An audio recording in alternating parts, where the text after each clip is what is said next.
the Tennessee-Alabama game where Nick went down. And what is more enjoyable, people, than seeing Nick go apeshit on the sidelines yelling at some kid after he had been on, any number of interviews where he tries to act like a human being and says, well, it's all about the kicks. And then he Woody Hayes this guy. I mean, it was insane. I mean, he stopped just short of Bobby Knight, the kid, and strangling him, right there on the sidelines in the middle of a game. All that being said, now, people always made this equation, right, that penalties fall upon the responsibility of coaches, that it's not players that commit penalties, but if you have an inordinate number of penalties, an absurd number of penalties in a game, that it falls on the idea that maybe you're not coaching well. So then how would you ever justify Nick Saban's team getting penalized 17 times in a game against Tennessee? 17 times. That's crazy. Nick, what's going on there? Where's the discipline, Nicky boy? The time. Wake up with Defo, joined by Lubie. Welcome to the Defo Show.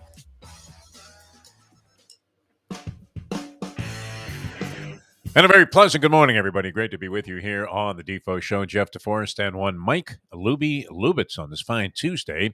We juxtapose a couple of things. So we'll have the Pigskin Playbook with the great John Congemi. That's going to come your way in the 8 o'clock hour today. John was unable to make it yesterday because of obligations that he had. I guess the kid was up till like 3 in the morning. Probably up to 1 or 2. Doing Dolphin reporting. Well, I don't know. We probably should have gone for the field goal there. No, he's not the type, to respond, overwhelmingly negatively to fans, crying for what was obvious in that game. I mean, if that doesn't loom as one of the coaching mistakes of all time, then nothing will ever qualify in that category. I always love it when people put things in that way, right? Well, if that doesn't do it, then nothing should ever, be in that category. Pretty stupid mistake there by Mike McDaniel. I mean, you can love McDaniel like we do, where we're hoping the guy does well. He's got the team at 4-3. I don't know that that's any aberration from what expectations were going into the season. They had the tough sledding in the first 4 games. Could have easily been 0-4 by a lot of people's standards and measurements. Although the Patriots game seemed like it was a game that the Dolphins were destined to win, which had they played the Patriots that the Bears played last night, they would have won the game by 40 points. I mean, that was very sad. And I know, Lubie, you want to one-up me on the guy's getting benched and he's not hurt. That's not good. For a guy whose name is Bailey Zappi. Bailey Zappi, yeah. The Zapster was doing all right, Frank Zappa. I think he was doing pretty well for a while, but he wasn't all that great last night. The Bears really decimated the New England Patriots. That seemed like a non-bettable game to me, although I did have action on it, courtesy of my personal bookmaking venture with the great Francesco, who handed me, and in this case, he's starting to turn a corner a little bit, although I think he went 3-3 in the NFL this week. So a push. Now, where I'm losing out on this, Lubie, and I didn't realize this, do you charge your own buddy in a straight-up bookmaking venture? Do you charge him the juice? See, because I should be winning if I'm booking this action. He's making the picks. I have no say in it. I'm stuck with whatever team he doesn't like, which, there are certain teams that you would think that you could count on losing every week to the spread, right? When I see that I have Boston College, I know I'm dead, right? I mean, that's it. That's going to be 1-0 Francesco. Now I'm going to have to make it up somewhere else. Hope that he's dead wrong about the Lions or something.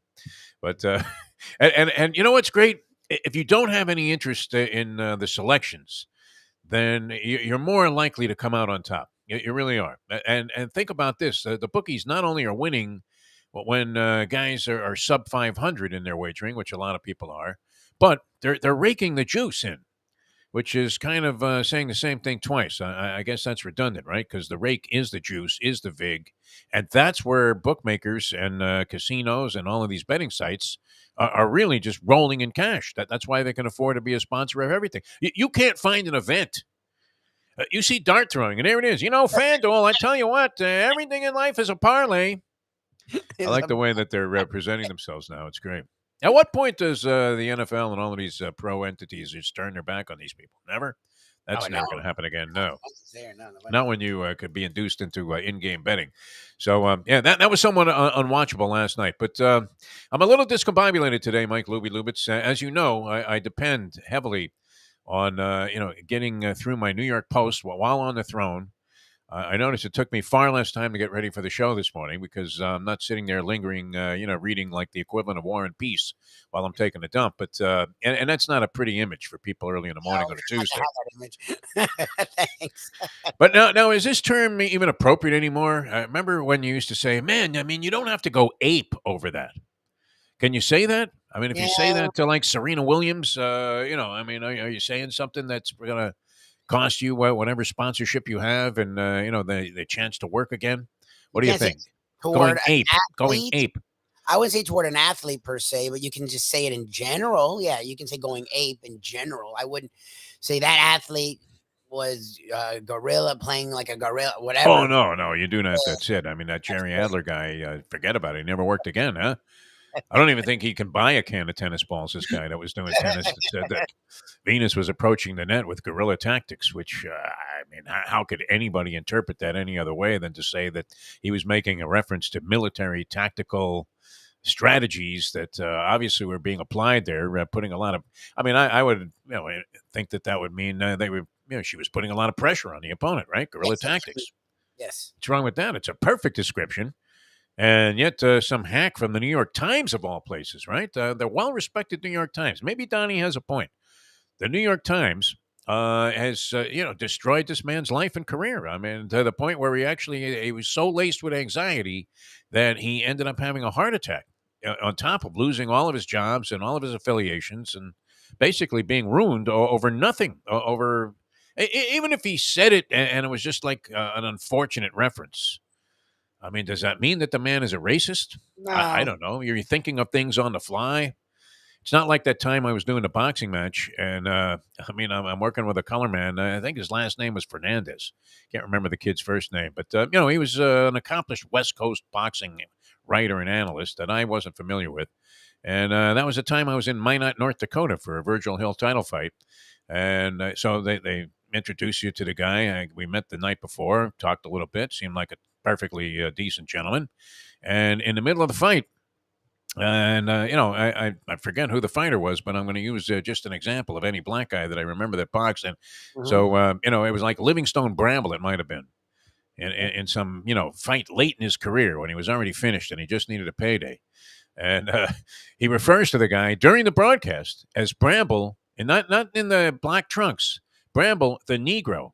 No. Wait, and this is the 2000s, On a right? live, yeah, this is a while back. I mean, this is going way back. I'm going to say 30 years ago, Okay, but it's somewhere in not the that area. 70s or the 50s or something like this. Well, Is like I mean, can 80s. you imagine the chaos that created in the truck?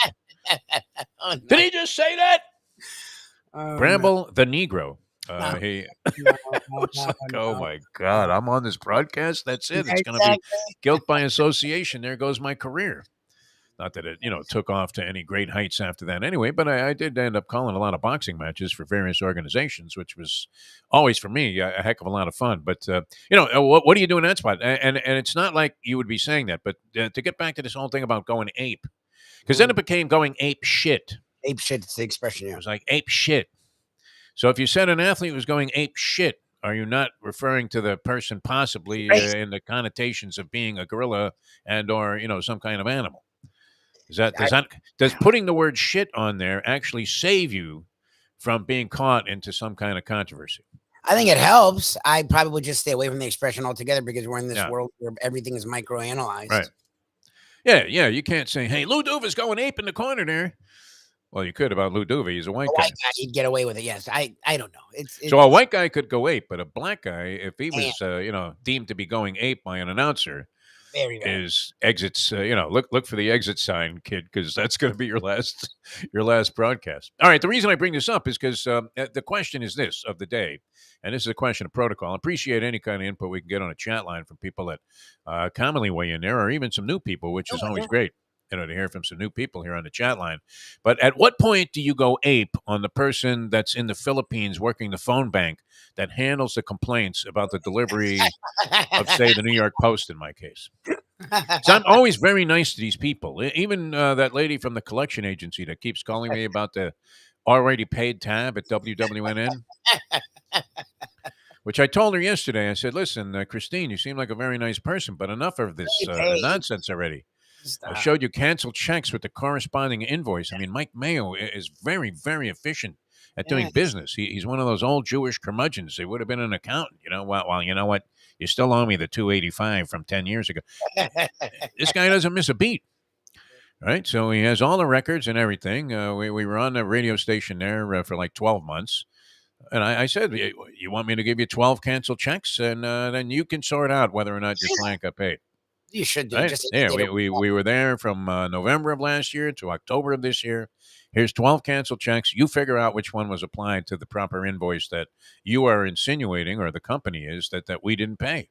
Yeah, but like when a corporation gets sued and you see in the movies and they just give them loads of boxes of Discovery so that it just bogs them down and there's no way they can ever get through it to actually do the suit. Just give them all the stuff you have just to like. Yeah, everything. Here it is. Yeah. You figure it out. I said, yeah, sure. You go Pentangeli on that thing. I tried that one time with the IRS. It was semi-effective, but not necessarily totally so. I don't know that it's a tactic that you can use at all times and find yourself getting a favorable disposition. But, they say, hey, you got any receipts on this? And then you just bring them like a crate of receipts. And, you tell the IRS agent that's doing the audit, I didn't really have time to go through all of this, because this kind of came up suddenly. But here, why don't you go through it? And if you want to, add on a couple of bucks, so be it. I'm more than happy to pay. Does it do any good to because you become very indignant when you feel like you're getting ripped off. Is that not true of human nature? There's a certain, what am I going to do, right? Am I going to die because I didn't get my New York Post today? No. Is it costing me $2 a copy, even, with a subscription that's a year-round subscription? Yeah, I'm paying the same price I would if I went down to the store and picked up a copy, but the convenience is I have it first thing in the morning, and to tell you the truth, you see me every now and then referring to what limited notes I take before I do these shows.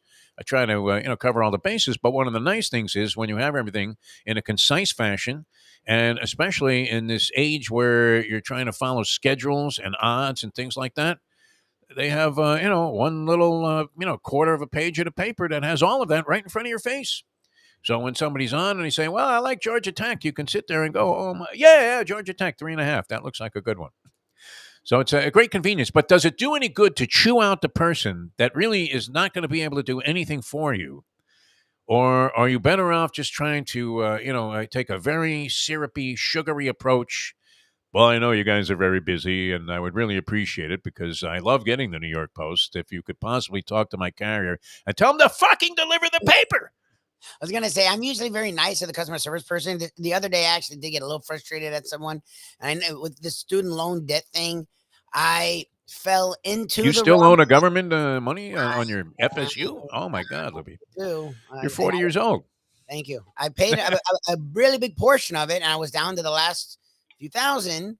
So this was going to save my ass. How much? 50,000? No. I was down to a few thousand. So a few thousand. This was gonna wipe me out, and it was gonna be great. And then something changed to where a big group of people still were gonna get it, and then I wasn't. And I was like, what the fuck? So I called the customer. Nobody knows who qualifies on this. Is which the beauty of the law. Thanks the for whole thing. Well, they changed something at the end of September. That instead it was supposed to be everyone, and it's going to be the loans that are from 2011 on will help. Those of you who've actually paid your loans, we're not going to help you. Like, what? Oh, okay, so, because if you were dumb enough to pay and not wait for government amnesty, I'm waiting for. I was waiting for years for IRS amnesty, and it never came. So I had to pay him the 50 dimes that I owed him. But that was unfortunate. Well, I didn't yell at them, but the thing for me is I've been calling them every couple of weeks, so I haven't been lazy. So I was mad that they never give me information, even though they swear. Yeah. They can. So I sort of lost it. I didn't yell at her, but I was like, look, this is sort of bullshit. Like, I've been asking you guys, I've been on it, and you're telling me you had no idea what was coming. None. We didn't know it till that day. I'm like, I know the government sucks. I admit that. But like, did you go ape? I got frustrated. I raised my voice and got frustrated. Usually I don't. Usually I'm not. Because I know it's not them. I've done customer services. You have no fucking idea. You don't have any involvement in any of this shit. No, they come on the phone. They're very nice. It's like, hello, this is Angel. Can I help you? He's in India. Yeah, Angel, you can help me if you can find me in the fucking New York Post. Where is it? How come the guy? I mean, they must have a new delivery person. That's the only reason that I can possibly figure. And another, doubly pissed because in the New York Post, what was an article that Mike Mayo sent me this morning. I don't know if he sent it to you, He did. because we've been talking about how Jim Nance has been hearing footsteps from Ian Eagle forever, and we run that by Eagle. He can't say that, but now, I mean, it's coming to fruition. True. As Ian Eagle in 2023 is going to take over one of the most coveted and beloved jobs that Nance held forever. And it was right up there with his calls of the Masters and being the number one guy on the CBS football broadcast. And that was the Final Four. So, here's Ian Eagle going to be in that seat starting at 2023. Who's he replacing? Jim Nance. So is it writing on the wall there, my friend, or what? Oh, 100%. I can't believe that Ian Eagle would lower himself to doing this program all the time like he does. I mean, he really, it's been more on the Believe podcast because it's hard to get a hold of Ian before 9 o'clock. Yeah.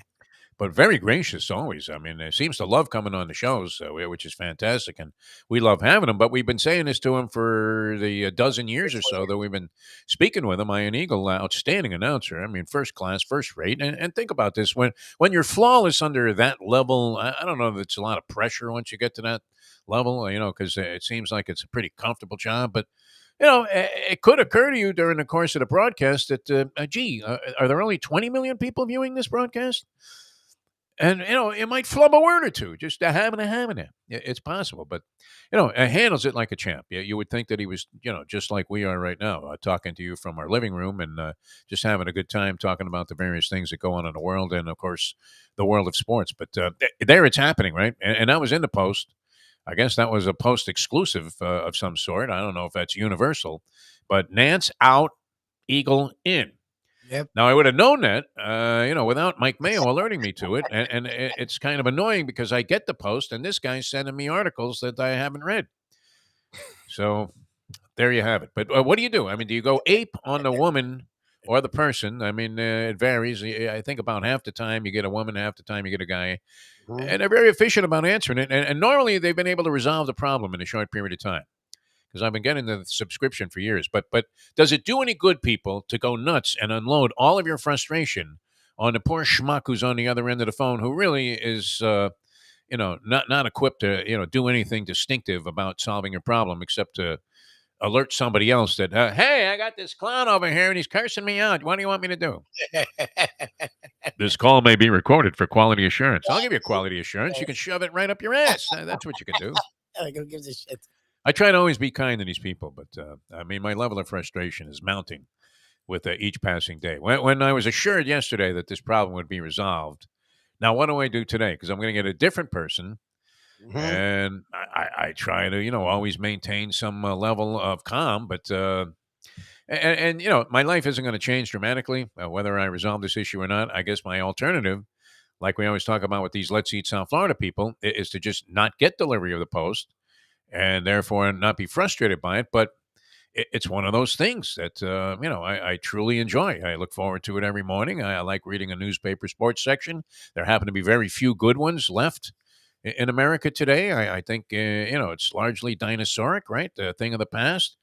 But I enjoyed being a sports writer when I was one. I like sports writers, as evidenced by the people that we have on the show. They're very articulate and interesting to talk to, and they very, very dedicated to the job. I'm often amazed by the knowledge that these people possess about whatever it is that they're covering. Okay, now if you're only covering one thing, it makes it a little easier.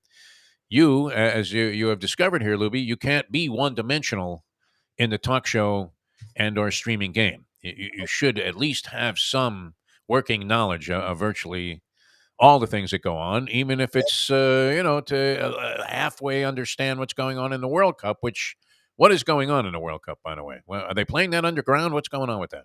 Did they ever build a stadium there in It starts next month. Qatar? I don't. It's in Qatar or Qatar. It starts next month. I don't know the particulars. What happened to the Sheik? He hasn't been seen since. The guy who got up there when Sepp Blatter, surprisingly, like he had, it's like a raffle that's rigged, where the guy's got, the person that's going to win its ticket, it's stuck to his thumb with a piece of gum as he reaches in there and goes, oh, look at that. Joe, my buddy, just happened to win the new car. Exactly. Yeah, I mean, that really reeked of, all forms of corruption. I mean, if you wanted to sum up and just see exactly how corrupt soccer was, all you had to do was see what that guy stood up before Blatter even said Qatar. Yes. That was the best part of it. And they had trouble proving fraud in those cases. I mean, what on earth? His Blatter had like attached with a handcuff, an attache full of like cash, nothing. I would imagine it was tens of millions of dollars that the sheik had just given him before they, sat down for that meeting. Hey, look at this. And he had the two babes. So that's happening when in November, right? Because normally isn't it a summertime thing? Yes, it is. It would have been great when the sports world's dead. It's just baseball, and baseball's getting the dog days. July, August-ish is when you get World Cup. But because it's in the goddamn desert, they had to move it to November because people would die. Do we have a team? Are we in it? USA? Yeah, we're in it. USA's in it this time. We qualified, yeah. We didn't lose to some schmink team. They've been horrible in the friendlies recently, but they did qualify. Yes. Wow. I mean, it's kind of like the, do you believe in miracles? Is there any chance that the U.S. ever wins a World Cup championship? Ever? I don't Ever. know. I don't It's know. only every 4 years. I won't be around, right? They're not winning any of the next 5, are they? Is Neymar still playing for Brazil? I don't know. He is. He's What happened to that kid Owen, man? Well, he's not a kid anymore. He'd be like 50. Owen sucks. I guess he's gone, yeah. Who's Who's Ronaldo play for? Does Ronaldo play for anybody? Ronaldo's Portugal. I think Portugal? he's still playing, but he's not the same dude. Oh, yeah, he's finished? Yeah, Because I saw something on a crawl that, like, nobody wants the guy anymore. Yeah, Is that that's possible? it. Literally, they could have him in a trade. Usually transfers hundreds of millions of dollars. They could have him transfer for free and no one wants him. There's our soccer 101. Jim Sarney, see, we addressed it finally. No, that was all for you. No, we love you. I mean, but that's the extent of our knowledge. This is a sport we shouldn't be discussing. Although we did put it over on Phil Shane, who's been a soccer fan long before the game he's even remotely popular. I've told this story many times. I think it was Sam Lefrak, the guy that owns Lefrak City. As I was working at the Sea Wayne Country Club one summer, I'd run out of cash. I was having a bad summer at the track, and I decided to cut down on my days working at Shea. So I was a little strapped for cash, and I took a job as a waiter at the Sea Wayne Country Club, which is in Hewlett Harbor, New York, very ritzy. I was only there for like a week, but nonetheless, it was an interesting week. And I believe it was Sam Lefrak, the owner of Lefrak City. There was always an interest. Well, I don't know if it's always true, but when I was working in Hollywood, this was certainly the case. Hollywood, California. And every now and then, the people, you'd be conversing with the people that you were serving as a waiter. And once in a blue moon, they would inquire, like, what do you want to do with your life, And, being a young guy and you're serving people food, and they're probably thinking this is just a stepping stone to something else. You need to make some cash. And, you would go ahead and say, and now in Hollywood, California, it wasn't uncommon. Oh, yeah, I want to be a movie star. I want to be this. I want to write comedy, do all kinds of different things. So Lefrak asked me what I want to do. This is circa 1970, would have been like 1973. Yeah, you were young. And he says, what you're a very interesting fellow. What do you want to do with yourself? I said, well, I probably want to go into some kind of sports writing, sports casting. He goes, well, you know what you really ought to do? You ought to get to know soccer. I was like, soccer? What the fuck, Sam? I mean, your apartments are done. You're a slumlord. You're right there with Donald Sterling. And you want me to go ahead and dedicate my life to understanding soccer? Forget about it. Not going to happen. And soccer was just beginning to come into, I guess, American public focus. Because this was before kids decided that they didn't want to play football anymore because everybody was getting their nose busted, and it wasn't necessarily the safest of sports. Which else struck me, Lubie, as I'm looking at the injuries. Like every week, they're like any number of people in the NFL that are out for the season, including this Breece Hall from the New York Jets. Wow, I mean, it's good for the Dolphins. It's horrible for the Jets. He was killing it. Kid was great, man. A second-round pick, and he was really lighting it up. And the Jets have been, in a uplifting story because you always like to see the teams that were traditional doormats. Not always. I mean, if it happens to be the Cowboys and they're bad for years and years, I'm very happy, right, to see Jerry Jones agonizing in the suite there and, wondering who he can fire or whether or not to bring back Dave Campo. Is Campo still alive or did he check out? Dave Campo. I want to say alive. He's actively coaching.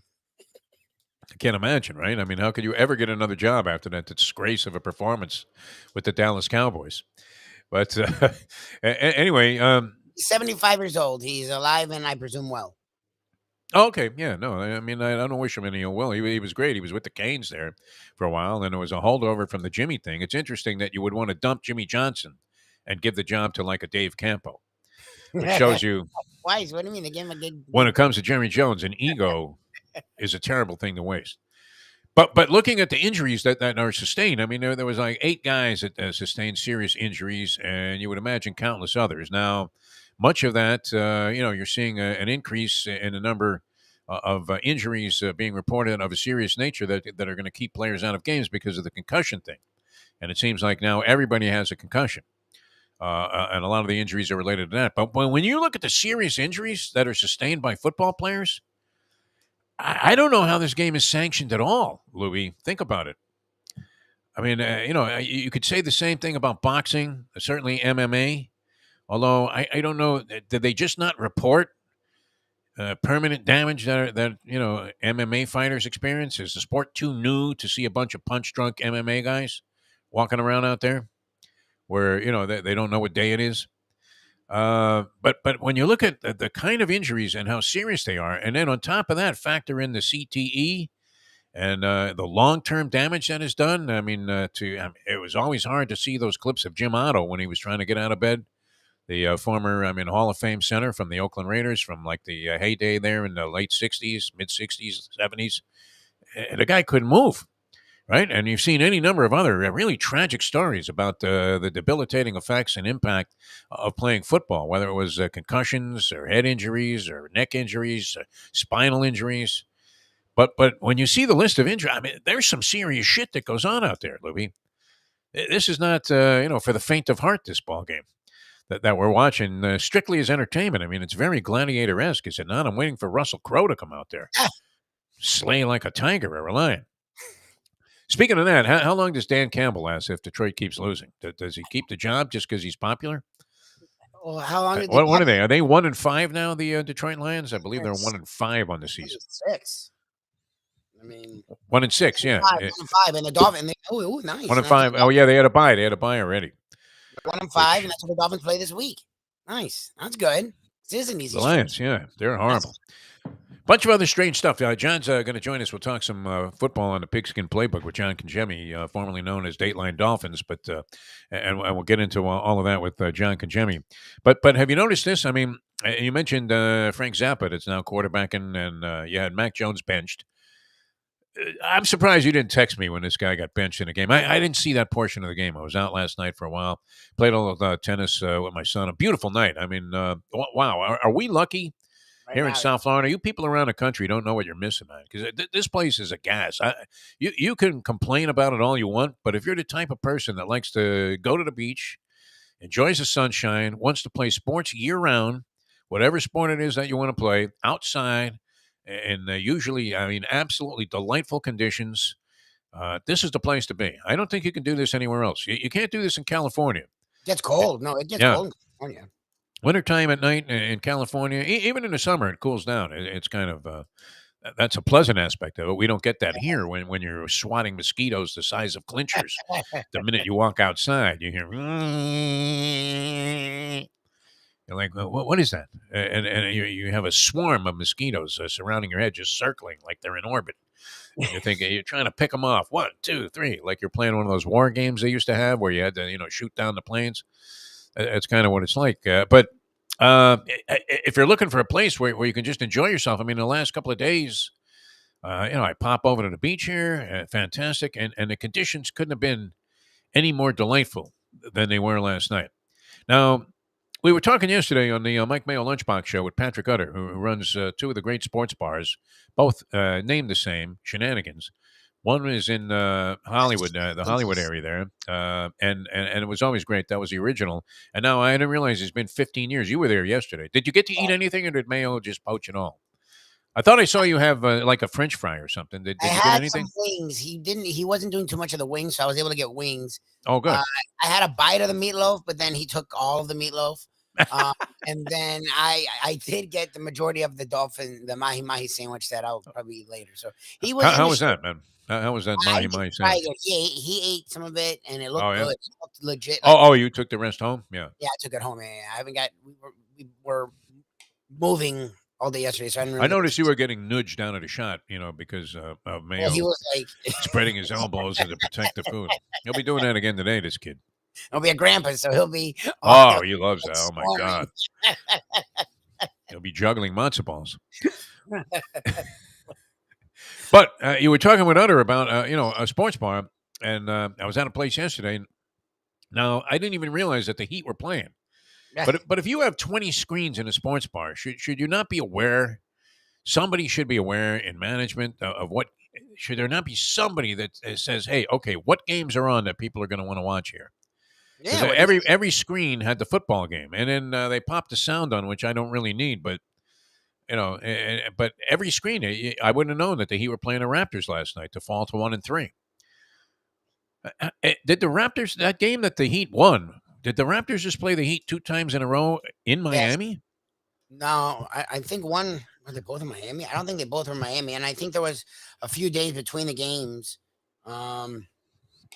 They were like a day apart. They played Sunday and what did they play? Did they play Saturday and Monday? So I'm losing track of the days here. It was Monday They night. played Saturday and they played Monday. Yes. Okay, now there was a Saturday game in Toronto, or was it here? Because you would never see that where a team played 2 games in a row in the same home court. In this case, well, I mean, Toronto being away for 2 straight games—that's not possible. So the Heat won their 1 game of the season on the road against the Raptors, Oh, it and was? then were defeated at home last night. As your man Kyle Lowry, wow! I mean, this is one of the disadvantages of signing a guy who's sort of at the end of his career, even if it's only on a short-term basis. Because there were questions whether or not Kyle Lowry was a good signing for the Miami Heat. And you thought it was a good one. And at first that looked to be the case, but it looks like a detriment now, doesn't it? Oh no, it was a He, horrible move. he incurred the wrath of Pat Riley, and his shooting percentage so far this year, I know it's only 4 games, 28% from the floor, averaging just under 11 points a game in 35 minutes of playing time. So you would have to say, as a 28% shooter, that's not something that's helping the team. As the Heat got beaten again last night, 98-90 by the Toronto Raptors. My man Fred VanVleet. I was an early VanVleet fan. Were you? I don't know. I remember this guy used to come into the game. Was he? In college. Was he backing up In Lowry college. I remember as the point guard there? in Toronto. Yeah. He was a guy that was a backup / then became like a backcourt Yes. mate of Lowry. In that championship run, he was like their third best player. I mean, he and Siakam were like 3A to Kawhi. He always seemed like he knew what he was doing. Like when he came into the ball game. Sometimes you get the backup point guard in there and things go a little bit haywire. But he seemed to know exactly and precisely where to put the ball and when to take a shot. And he wasn't taking as many shots, like you said. And then he emerged, VanVleet, as a 3-point threat, in addition to being a scoring threat. He was the high scorer in the game last night for Toronto. And Siakam has been having an amazing early start to the season. But, I mean, how concerned should Heat fans be, Mike Lubie? It's you being the most concerned of all concerned fans.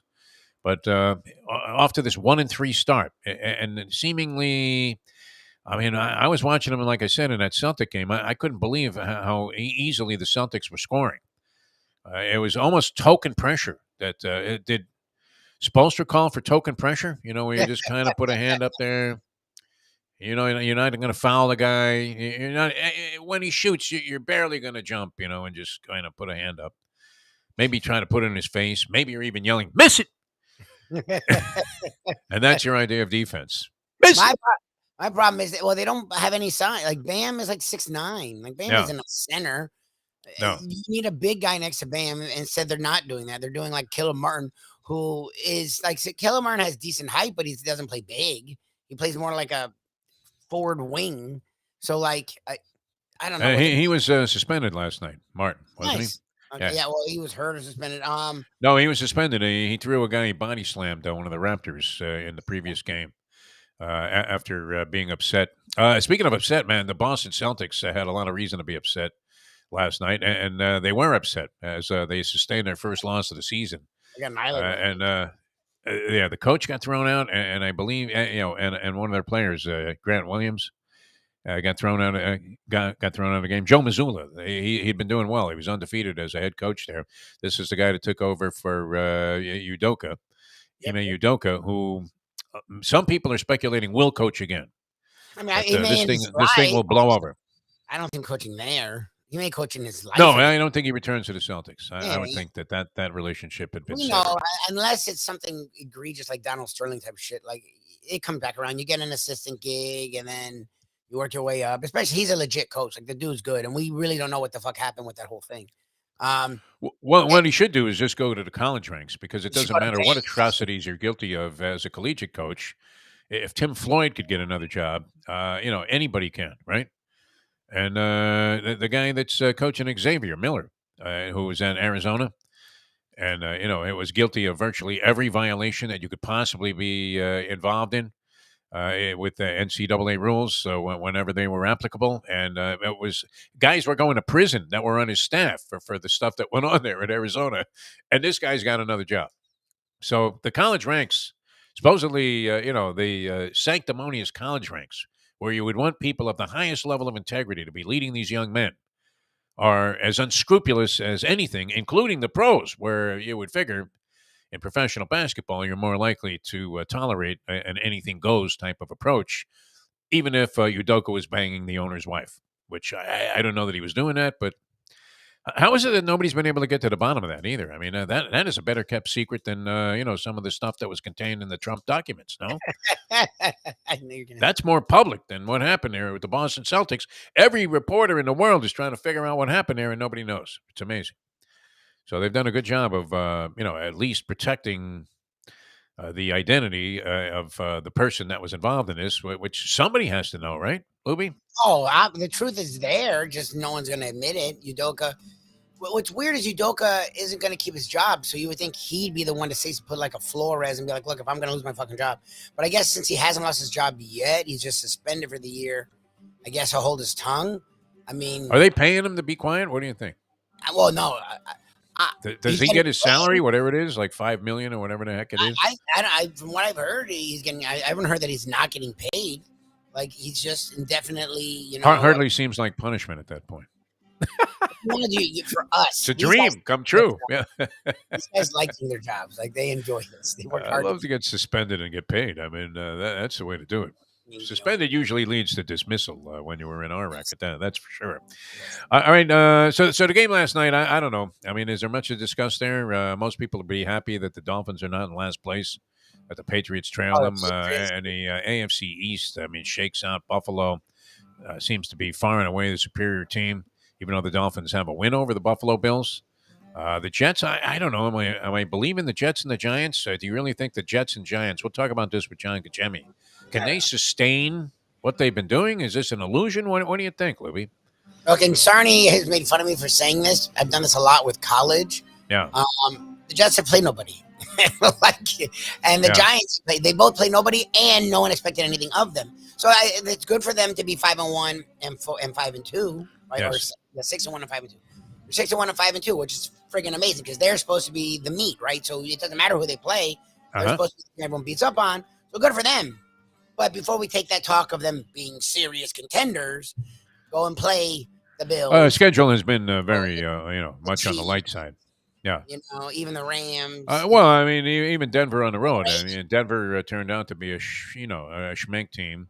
And they on top of that, any chance that Russell Wilson would have had to redeem himself for the 5 or 6 lousy games that he's played so far this year went out the window when he was unable to play in this ball game. And I don't know that Denver was overwhelmingly prepared. I mean, he scored 9 points against the Jets at home at Mile High, where they're usually a dominant team. So those fans are going to turn quickly, aren't they? I mean, they seem to be getting as sour as any fans that you have in professional football.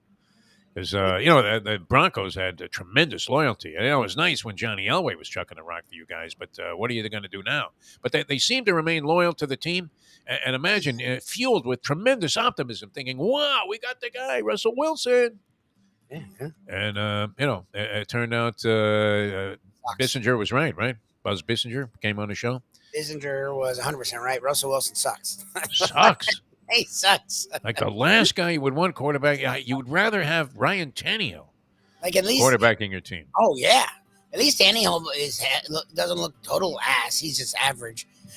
Look, Manning at least gave the Broncos before he was in a wheelchair a year or two. Yeah. Like they went into that Super Bowl and they ended up losing, but they were there. Like he was an MVP player, MVP caliber quarterback. Like Russell Wilson's not even giving them a year. Like that trade was insane. They gave up tons of picks. Wow. Gave $250 million. What, was it like 5 first rounders or something? Was it that many?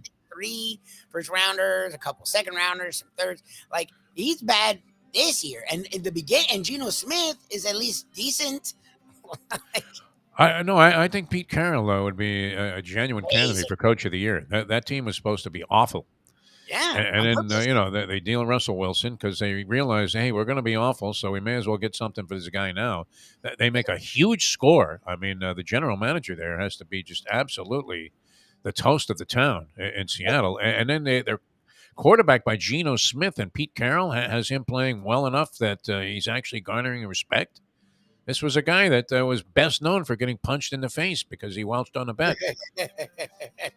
Well, on top of that, as Rex Ryan, a gentleman that he is, decided to go ahead and sick a guy on him, and then look the other way when Geno ended up with a broken nose and out for like however long he was, broken jaw, right? I mean, turned out he had sucker punched, no less, in his own locker room. And you're the quarterback of the team. Can you imagine somebody coming up to Marino and sucker punching him? Oh no. They can hate him. They punch his offensive lineman. Right. Bob Baumhauer comes up there and says, "Hey, listen, kid, you better start respecting this organization." Boom, hits him in the face. Wasn't going to happen, right? I mean, for your quarterback to get sucker punched is really is that a lone, isolated incident? I would think in NFL history that's the only time a starting quarterback of a team, has been sucker punched by one of his own teammates in the locker room, and the coach thought it was a good thing. In fact, he instigated it, right? I mean, I'm surprised Rex wasn't there on January 6th at the Capitol building trying to break a window with a battering ram. Unbelievable. Bowles was the coach. That's the whole point. That's the whole problem with Todd Bowles. Yeah. He's sort of in. Oh my God, is he? I mean, I don't know that he's getting exposed there, but wow. I mean, he looks disconnected on the sidelines, doesn't he? Yeah, he's a really good DC. Look, and I wanted him badly to be the Dolphins because he was the interim guy and he did a good job. Yeah. And then he was not good with the Jets, but we all say, well, the Jets. Well, the Bucs. Jets is a free pass. But the Bucs aren't. No. I get it. There's injuries, but if you look at every roster right now, everyone's missing like half their team. So it evens out. Like that's not an excuse for the Bucs. Brady looks done like that, and they still have all those receivers. They have plenty of talent there. Oh my God! Well, I mean, you had early in the game, you had Mike Evans drop like a gimme touchdown pass. He's 20 yards past any defender, and the ball hits him right in the hands. Which once in a blue moon, you're going to see that happen, even with Jerry Rice. But still, that didn't bode well for the rest of the game, as the Tampa Bay Buccaneers mustered up 3 points. I mean, Green Bay and Tampa Bay, it really is Bay of Pigs, my friends. It is exactly that. Wow. I mean, fucking John F. Kennedy, man. Conspiracy theories, Lee Harvey Oswald, and the whole thing, man. Jacqueline in those pink outfits with the hats. She was great. That was a different time in American history. You were actually proud of your president. I guess Kennedy obviously had his detractors because somebody took him down, but nonetheless, I mean, what a different time from now, where it's true. I was watching some analysis on this gubernatorial debate, which it was a moot point because it looks like DeSantis is going to win in a runaway. So Charlie Crist, kind of a lightweight campain that he had. No one likes him. Yeah, he wasn't the most popular guy. I don't know that he was so well thought of that we're looking at this possibility that he would come in here and defeat in what is largely a Republican-leaning state overall, and come in and unseat the incumbent governor. But and especially while DeSantis is rising to being a national figure. But remember, you used to watch debates and actually maybe with an open mind say, right, that was a couple of good things that this guy said. No, nobody pays any attention to it. I mean, everybody's already decided on what they're going to do. Right? It's kind of like the O.J. Jerry. We're not going to convict the Jews. He was a great running back at USC and set all kinds of records. He once gained 2,000 yards in an NFL season. That's the problem with these debates is they're supposed to expose or show why you want this guy or that guy or this woman or that woman. Like people, first of all, have already made their minds up, so they don't matter. Second, like literally, guys will go like DeSantis. There's no way he's a total liar and a trickster. Herschel Walker, and I'm not making fun of him. It's so bad with Walker that it's that's an atrocity. To make fun of him is just being mean. He literally can't put a sentence together. Like the CET is strong in him. And you would think, like people question whether Bill Bradley should have run for the Senate because he was a jock who just happened to be a Rhodes Scholar from Princeton and a real gentleman and a very distinguished guy who served the country very well in the U.S. Senate. But I remember when it was like, what? This basketball player is going to be U.S. Senator? And now you look at the overall quality of the people that occupy seats in the Senate, and you're asking yourself, my God, what has happened to this country? It was once great. I don't know that we're going to make it great again going in this direction, though, people. Oh, no, we're leaning into the... I mean, why don't we just drive a car off a cliff? That's what it looks like is happening. Guys struggling to put a sentence together should be the thing that stops you from voting for him, and the people who are voting for him don't care. They're like, don't care. Yeah. No idea. Like, okay. So Marjorie Taylor Greene, oh, my God. Oh, my God, you kidding? Frightening. They just spew theories they've come up with in public out loud. Anything, yeah. No basis. Kanye West. To let them be an elected official. Like, what? Surprise Kanye West. If he ran for Senate, he'd probably win. I don't know about president. Kanye West. Yep, when is Adidas going to pull the plug on this guy, by the way? They're really being challenged now under this cancel culture type of thing. I mean, but when a guy is openly saying, hey, I want to go out there and kill Jewish people, I don't know that he meant it literally. Maybe that was some kind of creative thing that we don't really understand. I don't know. But if you're, a company like Adidas that is universally trying to sell sneakers to people that are made for 10 cents a copy for, $150 a shot, should you really be associated with that? And West himself said, hey, I could go out literally and shoot 10 people in the street. Kind of a Trumpian type of statement. Some kind of thing. Yeah. And Adidas will never dump me because they're making so much money. I guess Yeezys are so big that people buy them to just sell them because make 3, 4. You can buy them for $250 and sell them for $400. They're shoes that are collector's items. As they're worn shoes are collector's items. See, I remember I was reluctant to spend $8 for my first pair of Chuck Taylor Converse All-Stars. And I mentioned this a few times on the shows over the years. I remember my mother asking me, because I was going to buy this $8 pair of sneakers when PF Flyers and Keds, they were like $1.50 or something. And everybody was wearing the low-cut black Converse All-Stars. Oh, well, not Julian's right, and I don't mean to cut your story off, but to do this, you might as well be accurate. Oh, they did this? Okay. Today, on my suggestion, finally cut ties with Kanye West over anti-Semitic. Well, that would be the line, right? Like, who's buying these shoes? Young Jewish boys. I don't know. Are young Jewish kids buying Kanye sneakers? I guess they're more inclined to buy what must be $60 pairs of Chuck Taylor Converse. Oh no! The rich ass. But anyway, I remember my mother asked me if I wanted to spend $8 on a pair of sneakers, and she said, "I still remember her saying, is this what you want?" And I said, "Yeah, Ma, I gotta, kind of get the traction that these other guys are getting. I'm getting smoked on the basketball courts here because I'm sliding like I'm on skates here. I may as well be playing for the New York Rangers, man. Call me Vic Hadfield." And everybody else is just squeaking and turning and cutting on a dime. So I got the sneakers and I wasn't any better. It didn't change it. What were you saying now about this whole schmagaggy thing? It's funny. He's done all this crazy stuff that's been out in the public. Nothing changed. He went anti-Semitic. And Adidas like, oh, okay. That's the line. I mean, when they're putting Nazi, insignias up on bridges and attributing the fact that you have, commissioned us to go ahead and carry out your wish, which is to, eliminate Jewish people. Probably not good for a sneaker company. I don't know. Yeah. All right. So they broke ties today because they were considering that. I saw on the news yesterday since October 6th. And everybody was waiting for, what is it? It took them 3 weeks to figure this out? Mm-hmm. Yeah, because they had the accountants working on it. Okay, how much are we going to lose here? All right, we're going to take a quick time out here. Don't forget about Hialeah Park. It's a beautiful place to go. The Breeders' Cup is a week from this Friday, I guess it gets underway. It's a Friday and Saturday event. It's going to be at Keeneland Race Course, and if you want to get the feel, if you want to get the vibe for what it's going to be like to be, it's going to be very prohibitive. I would imagine tickets are all sold out at Keeneland, and wow, would they be juicing the price of the old Red Roof in there, Lubie? What do you think? Oh yeah. As during the 3 weeks of the Keeneland meet, which happens twice a year, those hotels that were $55 a night are now $255 a night.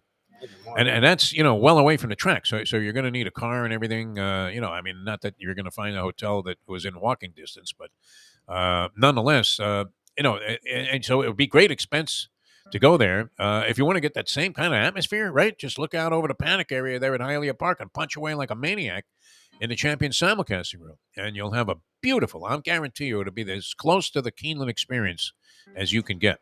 And they're doing that with like drinks and food that are modestly priced, and certainly by casino standards. You're not going to get whacked for $5 on a glass of seltzer at Hialeah Park. In fact, they would probably suggest, as they might have done at the Hard Rock with Mike Mayo, well, why don't you have a cocktail instead? But they aim to please at Hialeah Park. It's great all over the place, just fantastic. They got the Larry Little Golf Tournament coming up. Get some information on that. You can participate in one of their many, many charitable ventures that they always undertake at beautiful Hialeah Park. And it seems like they're running a casino as if it was a charity too, Lubie. Have you seen all of these jackpot payouts? This Steve Calabro should get the Nobel Peace Prize for the way that he's calibrated the machine. There's a thought. I got to send that along to Frankie. Steve Calabro is a candidate for the Nobel Peace Prize because you just feel good about life when you're winning money and you're in there with a shot. I mean, even if you go through a couple of bucks, you feel like, okay, I'll come back next time. I'll get them then. Whereas in other casinos, you don't necessarily have that.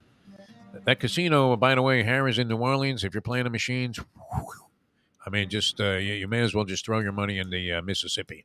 Right there at the bottom of the money, Mississippi. You don't want that. You want the good feeling and the good vibe. That's what you get at Hialeah Park. It's absolutely fantastic. We suggest you go there. Open till 3 a.m. on the weeknights, 5 a.m. on the weekends. Beautiful Hialeah Park. All right, we're coming back with more in a moment. Big charitable effort going on, and it combines all of the local pro teams and pretty much everybody in the sporting world. Get a quick word in on that. And then John Congemi joins us for the Pigskin Playbook, also known as Dateline Dolphins. That's straight ahead here on the Defo Show. Jeff DeForest, Mike Lubie Lubitz. When do you go ape on the person in the boiler room that is handling your customer service calls? When is it permissible to just go nuts? So I feel like unloading today, and I'm probably not going to do it. All right, back with more in a moment. Now that. The time. 7:53. Folks, Tony Segreto here. Let me ask you a question. What do you look for when you go out to eat? Good food, obviously, friendly atmosphere, not too loud, but good energy, reasonable prices, and a place where you feel comfortable.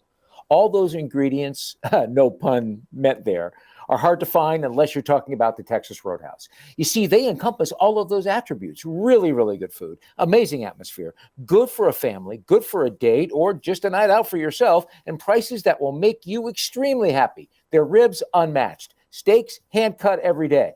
Everything, and I mean everything, is made on site, including their incredible bread.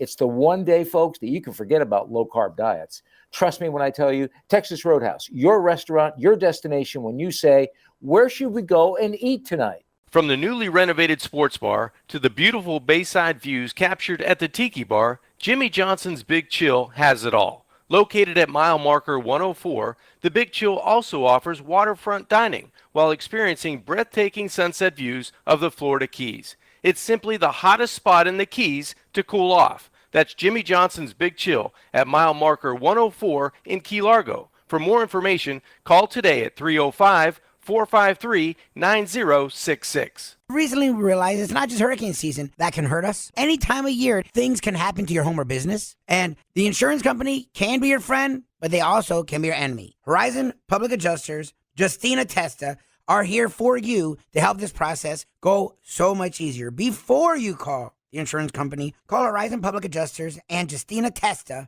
at 954-809-8752. To be or not to be, that is the question. Whether 'tis nobler in the mind to suffer the slings and arrows of outrageous fortune, or to take arms against a sea of troubles, and by opposing end them, to die, to sleep, no more, and by asleep, to say we end the heartache and 1,000 natural shocks. What could that have been about except Gambling. to hedge or not to hedge? The modern day odd couple, Defo and Lubie, are on now. It is, of course, the Defo Show. Welcome back to the show, the Defo Show here on South Florida Live. Jeff DeForest and one Mike Lubitz, and we want to welcome to the program a gentleman who is involved in, well, I mean, I like anybody that's associated with philanthropy, and this is Bruno Borges. He's the Vice President of Philanthropy at the Miami Foundation. And this is always a cool thing. And, you know, we always like when our pro sports teams get involved here, and especially when they all get together in a common cause to pursue common good. Give Miami Day is on tap, and that's South Florida's most important annual online giving movement. And it invites nonprofits to increase generosity in Miami. The Heat are involved, the Dolphins, the Marlins, and the Panthers as well. And they're challenging the public to go out and support these causes. And it's one great day where a lot of money is raised. We welcome Bruno Borges to the program. Bruno, how are you? Thanks so much for joining us here on the show. Good morning. Thanks for having me. All right, give us an explanation, because this has become an annual affair, and you know, with just great results. It's always terrific, and it's very inspiring to see the community rally around, and the sporting community as well, rally around these causes. So tell us exactly what's going on and how people can participate in this terrific day. Sure. So we're very excited to see all the 5 big sports teams coming together to support this initiative. The campaign is called Jersey for Miami. You can check it out at jerseyformiami.org. This is a fundraising contest that we created to raise money for good causes in Miami. So all you have to do is go to the website, jerseyformiami.org, create your profile, share with your friends and family, and you win points by raising donations. So every dollar you raise, you get a point. The person with most points will win the prize.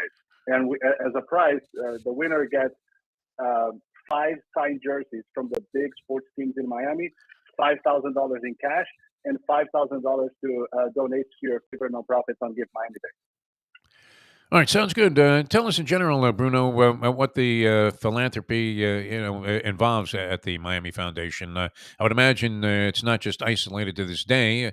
I'm sure a lot of planning and organization goes into pulling something like this off. But what are you guys basically all about the rest of the year?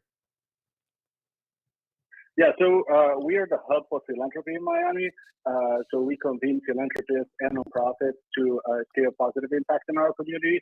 And this initiative is one big component of that. As you know, it's connected with Give Miami Day. Last year alone, we had 38,000 unique donors supporting nonprofits on Give Miami Day. And we are, expecting to reach even more people this year with this particular campaign. This jerseyformiami.org is an opportunity for the sports fans to become change makers. That we want everybody to participate and to support their favorite nonprofits in town. All right, it sounds great, and I know you get great results, and this thing has been growing annually. Give us, once again, Bruno Borges, the Vice President of Philanthropy at the Miami Foundation, the specifics and, when it's taking place, and where, and how people can get themselves started. Sure. So the campaign has been launched already. So people can go to jerseyformiami.org. Again, the website is jerseyformiami.org. All you have to do is create your profile, share with your friends and family, and raise donations for your favorite cause. Every dollar you raise, you get a point, and the folks with most points will win the big prizes. Sounds great. Bruno, continue the good work. We wish you the best of luck with the Give Miami Day.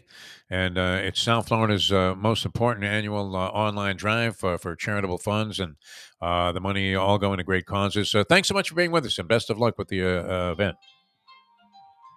Thank you. Thanks for having me. Thanks a lot. All right. Thanks so much. Bruno Borges, man. That was refreshing. Some good things happening here, right? I've been fetching, going ape about the non-delivery of my New York Post. I feel empty here, like empty-handed, without having my betting guide to help guide us through the day here, right? I mean, including the schedule, what's coming up. I'm sort of lost in space. I know I can find it at other sources, but when your basic comfort zone has been disrupted, has been, just intruded upon, by just a lack of responsibility by whomever's responsible for throwing this newspaper at the door. Do I go nuts? Will I be able to restrain myself later, Lubie? When I'm on the call for the third day in a row going, no, I did not receive my paper. Yes, I'd like a credit. But I really enjoy reading your newspaper, so could you possibly make sure that I get it tomorrow? Oh, yeah, Mr. DeForest, no problem. What is your breaking point, people? When do you snap? When do you snap, right? 2 days in a When do row. you finally... When does Mayo or somebody, in the food business start screaming at the server, I said I wanted salt, for God's sake. Can you bring me a glass of water and some bread? Something. I always feel so stupid doing that after the fact. It's always like, they didn't have anything to do with it. Yell at that person. Right? You're yelling at the busboy. That's so, you'll do that like, what the? And then it's like, oh. Can you spare the butter? One pat of butter for 5 people? What am I looking at here? When do you snap? All right, this guy, I can't imagine that John Congemi has ever snapped, right? And he played quarterback at the highest levels. And, you would think that there had to be some turmoil, maybe an occasion where the coach said something that, he wasn't particularly, finding flattering, and you just want to snap and say, you know what? Why don't you go out there and try it with this pass rush? Are you kidding me? You put an offensive line. But I don't think this has ever happened with John Congemi. The epitome of cool. He's going to join us here for the Pigskin Playbook. And that's brought to you by Jimmy Johnson's Big Chill, mile marker 104, the Overseas Highway in Key Largo. I'm Jeff DeForest. He's Mike Lubie Lubitsch. John Congemi's Pigskin Playbook coming up next here on the Defo Show. And we'll have that for you in just a moment. Now that. The time. It's 8:02. Ponies in Style at Champions, the outstanding simulcasting room at beautiful Hialeah Park. Yes, the grand old lady of thoroughbred racing has never been more vibrant, and you can wager on the races from the top tracks around the country while enjoying a cocktail at the Brass Rail Bar or any of the fine food served throughout the facility. If poker is your game, you're covered in style, and you can play all your favorite Vegas-style games, including blackjack, craps, and roulette, in Hialeah Park's sizzling hot casino. Get a player's card when you walk through the door for all kinds of generous amenities, including our favorite, free play, when you come out to the ultimate casino and entertainment destination, Hialeah Park. Hey folks, Tony Segreto here. Since day one, Catholic Health Services has been part of Old School. And since we've started letting people know about them, it's changed their lives. You see, Catholic Health Services, while being recognized as one of the top places for stroke rehab in the country, it's also about a group of people who not just excel in what they do, from the doctors to the nurses to the therapist, on and on and on. It's how they do what they do every single day that separates them from the pack. They do it with a passion, unmatched, and the inclusion of family in every step of the process. Trust me when I tell you this. If you want the best, unmatched rehab with a special group of skilled, caring people, there is truly only one place, and that one place is Catholic Health Services. These days, we're all looking for comfort anywhere we can find it. Thank goodness for Landlubbers Raw Bar and Grill in the Plantation location, because they are making sure you are as comfortable as possible. First of all, they're not only open for delivery and pickup. All you have to do is go to landlubbersbarandgrill.com for both pickup and free delivery. Their hours have changed a little bit. Monday through Thursday from 3:30 to 10, and Friday, Saturday, and Sunday from 11:30 to 10. You're going to have the best wings in the world. You're going to have a great burger. You're going to have their amazing soups. Again, Landlubbers, Raw Bar and Grill. It's nice and easy. Just go to landlubbersbarandgrill.com for both your pickup and free delivery. Thank goodness for Landlubbers for making you always feel right at home. Jimmy Johnson joins us here on the program.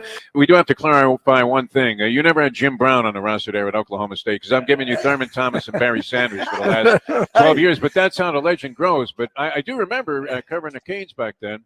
And you came in with Sam Jankovic, bringing you in to follow in for Howard Schnellenberg. And it wasn't necessarily met with the kind of fanfare that the people should have realized that they were going to be in good hands. It was such a trying time for me because, I took the job because I wanted to live in South Florida. And, I left Thurman Thomas By the way, if you ever saw A Football Life with Thurman Thomas, he rips me. His mother, they filed a lawsuit. They did. They filed a lawsuit because they said, hey, we want out of that contract. We went to Oklahoma State because Jimmy Johnson said he was going to be there for my entire career. Well, my entire career was short-lived there. You know? and so I left before he ever played it down. But I left him in good shape. Yeah, every place I've ever been, I left him in great shape. Yes. I left Oklahoma State. You know, Pat Jones won about 10 or 11 with Thurman. And then I left the University of Miami and won a couple of championships. And I left the Dallas Cowboys in Switzer, of all people. he won a Super Bowl, going to work at 9 o'clock in the morning and going home at 3 or 4. Enjoy your trip to work with lots of laughs thanks to Defo and Lubie. Now on the Defo Show.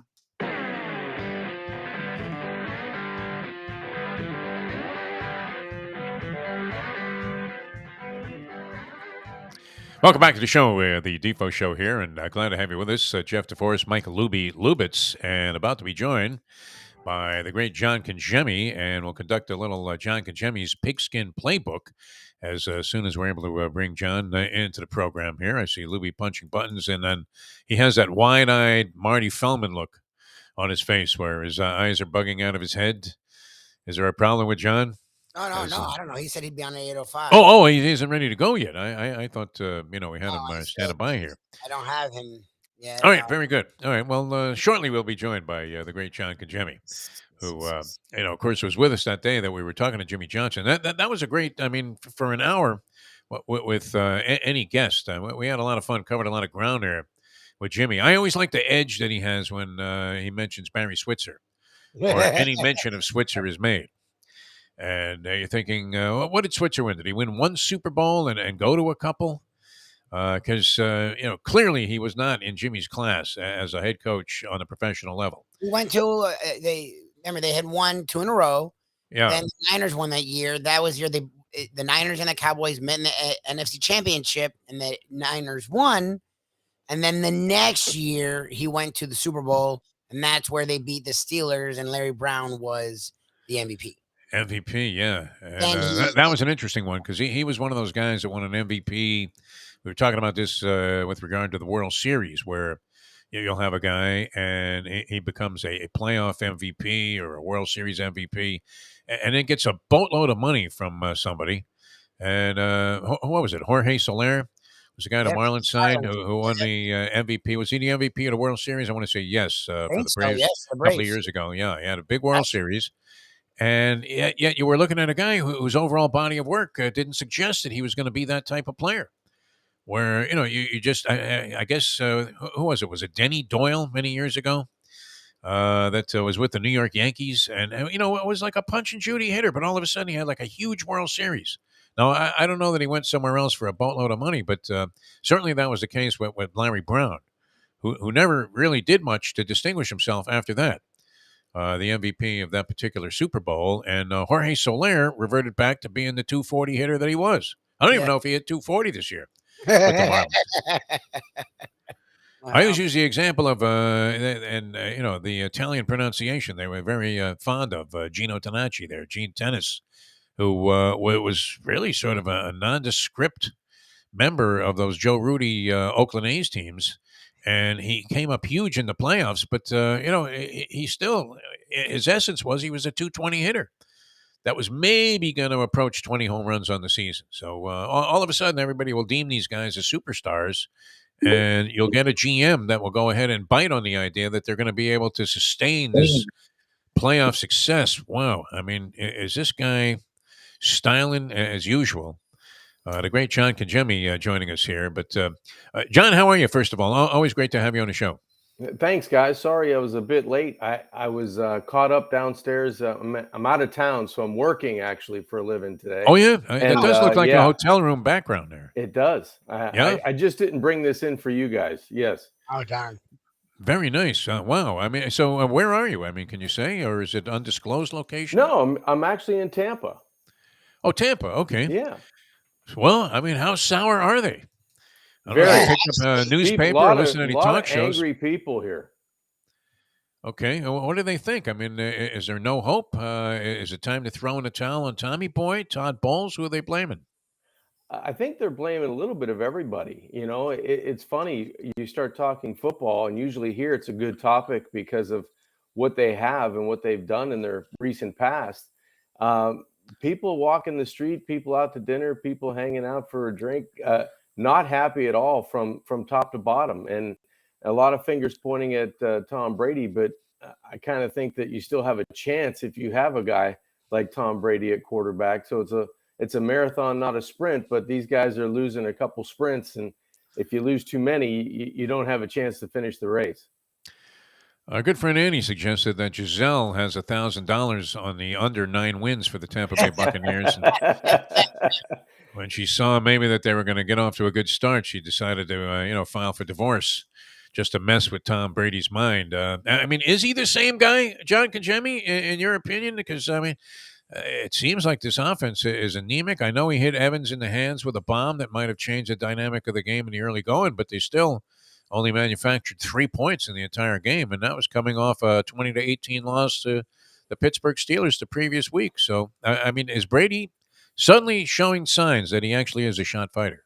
Well, a bad loss last week, 2 weeks ago or a week and a half ago against the Pittsburgh Steelers, a bad loss to a team that was missing 3 or 4 defensive backs in the starting defense.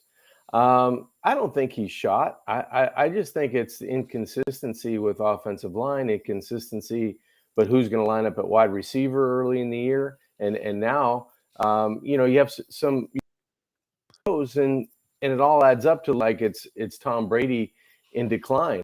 I think I'd rather have Tom Brady quarterbacking my team than what the New England Patriots have right now in their situation with Bill Belichick coaching that team.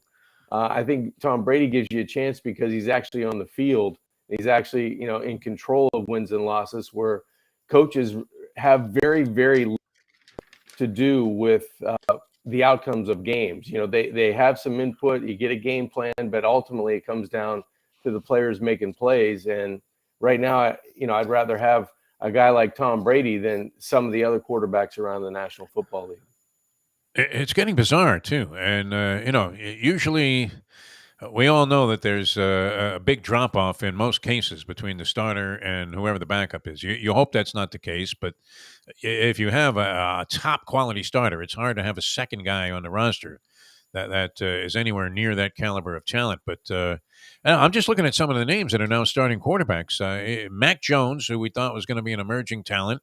Lubie was denouncing the idea that he was any good from the start. I was saying he was a second coming of Brady from the first pass he threw in preseason, his rookie season last year. Thought that he was going to develop. And now he's benched for Bailey Zappi in the middle of a game on a Monday night. And then I guess this is somewhat due to injury. Matt Ryan taking a seat for a guy named Sam Ellinger, a 6th-round pick, who, everybody is expressing supreme confidence in. But, I mean, these aren't exactly the, names of the luster that you're anticipating to be starting at quarterback in the NFL. Bailey Zappi and Sam Ellinger. Where are we at the quarterback position? Yeah, you have the guy in Washington that started, Taylor. Oh, yeah. I can't remember his last Isn't name. that the Heineke guy? Heineke. Yeah. Taylor Heineke, yeah. They're all. He's shown signs before. Quality quarterbacks, but you're just not used to it. You're just not used to hearing the names and associating those names with starting quarterback positions on teams in the NFL. I think that's the reality of it. And when you dig deeper and you go, who is this guy? And it's not a 1st or 2nd round draft choice. He's a free agent. He's been on 7 teams. You kind of yearn for the days of when you knew exactly who was lining up at quarterback. He was going to play there for X amount of years, and you felt like that was your team. You could root for that team. Now, I just don't know if the level of play is consistent. I don't think there's a dramatic fall off in terms of what they're doing, because they are producing numbers, some of these guys, but the numbers aren't always consistent, and it doesn't always lead to wins. You could throw for a lot of yards and you come up on the short end of a stick, or you're 13 for 19 for 178 and you win, 19-10 or 19-13. So the NFL is not what we're used to, I guess, guys, in terms of names being in places and no names replacing some guys that have been starters in the National Football League for double-digit years.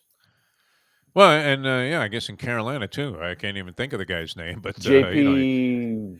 Walker, Yeah. right? PJ Walker. Yeah. JP Walker. Yeah. He's the he guy. looks Walker. pretty good. That's what I mean. Like I don't really even great guy, could be a good player. I have no interest. I don't even want to watch Carolina. If they win, great. If they don't, I don't really care. Right, and they just fired a coach, and then they go out there and they stomped on somebody, and this is with Baker Mayfield and Sam Darnold on the roster. They counted the Bucks. They beat the Bucks. Oh, that's why that was that Bucks game. Yeah, so he was throwing. That's even a bigger disgrace. Yeah. For the Bucks. John Congemi with us here. It's a little Pigskin Playbook, Dateline Dolphins. All right, let's ask you the magic question then out of that Dolphin game. And it seems like it's a universal consensus. And I don't believe this is post-race handicapping, which is always very frustrating. You're not a track guy, but you're at the track and the guy, I told you the 3 couldn't lose this race. You're like, fuck you. Let me see your tickets. I mean, and he's got like the 10 that he bet. So all of a sudden you know it because it's already happened. All right, so you can always second guess the idea to go for a 4th down play. It's much more common to go for 4th downs than it used to be. But I believe in controlling the dynamic on the scoreboard also. And I especially when you have a team that's staggering offensively, like the Pittsburgh Steelers have been throughout the season, that they don't know what their offensive identity is going to be. And conservative would be their best approach because they got your man Kenny Pickett firing a rock all over the field, but he seems to be very inclined to throw interceptions. Yeah. Which, we excused the first one away. I guess the third one was a Hail Mary in that game that he came in. And, he looks promising, but throws a lot of picks. A pick, it's appropriate that's the first syllable of his last name. What were you screaming at the TV? Like, I mean, you were there, but I mean, rarely do I do this. So where you go, what? As you're watching a game, unless it involves losing a point spread, on a backdoor cover. But I was amazed that McDaniel went for the 4th down play instead of the field goal there. You're still in a situation where you would have to make another 14 yards up to get into the end zone. That's only going to put another 4 points on the board if you assume the field goal is going to be made and you score the touchdown, which is no certainty. Even if you got the first down there and another first down, no guarantee you're going into the end zone.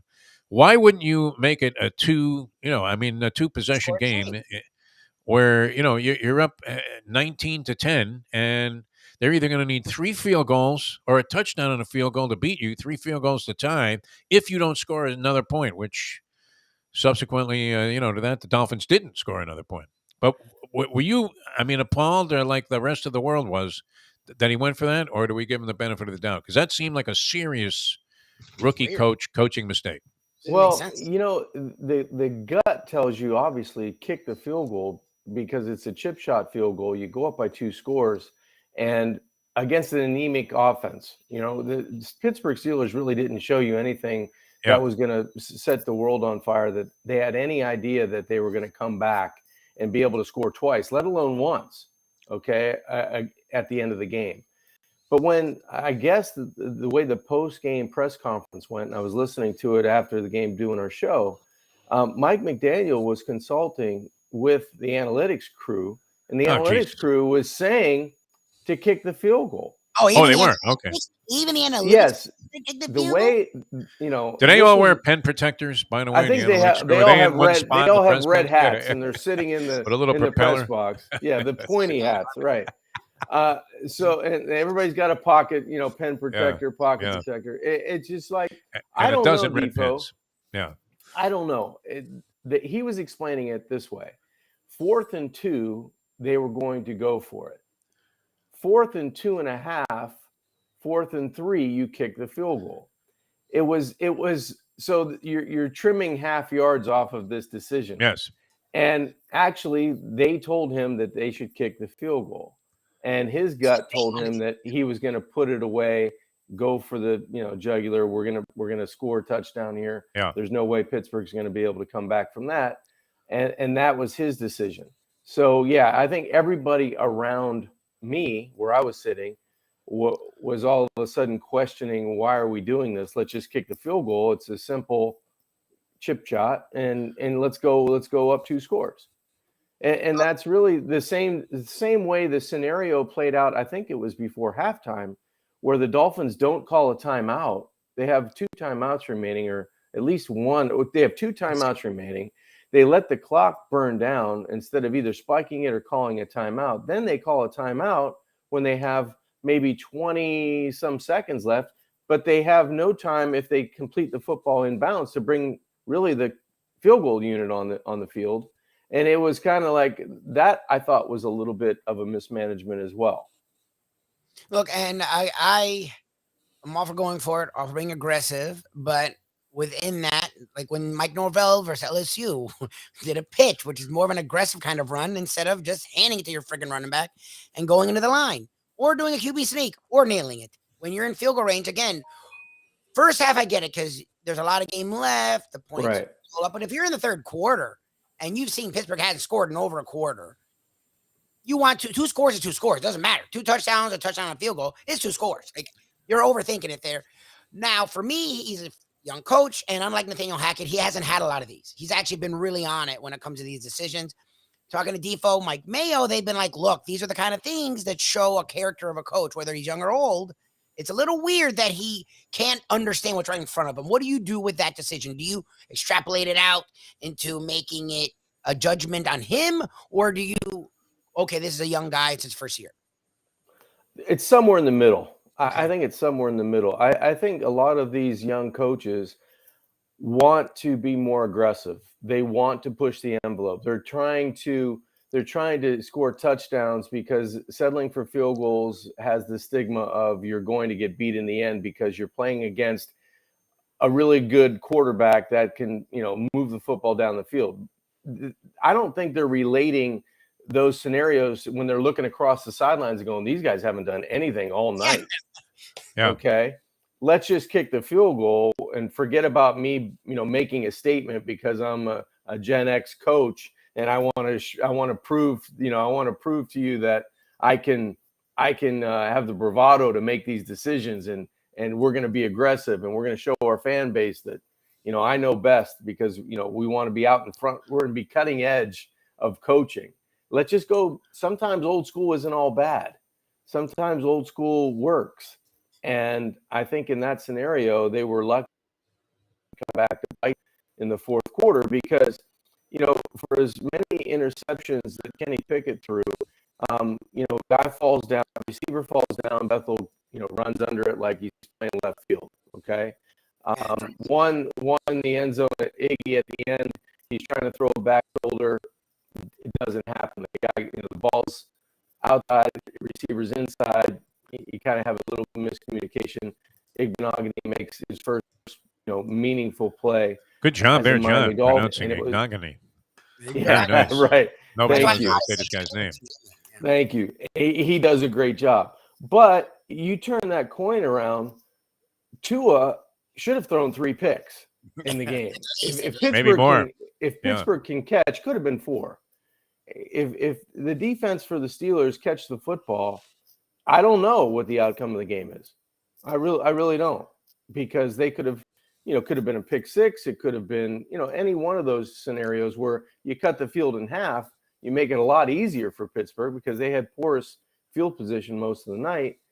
So that game was right there to go either way. That's why when you go back to the scenario of kicking the field goal, when you have a chance against a team, they're desperate. They're not putting a lot of drives together. Let's go up 2 scores and put the onus on them to score points. All of that escalated in its controversial nature, this decision-making, because of the fact that the Dolphins were about to completely decimate the Pittsburgh Steelers. 3 excellent possessions to start the ball game, 2 of which ended up with field goal tries. And they're up 13-0, and it looks like Pittsburgh's never going to be in this game. I thought it was going to be one of the bigger routes in Dolphin history.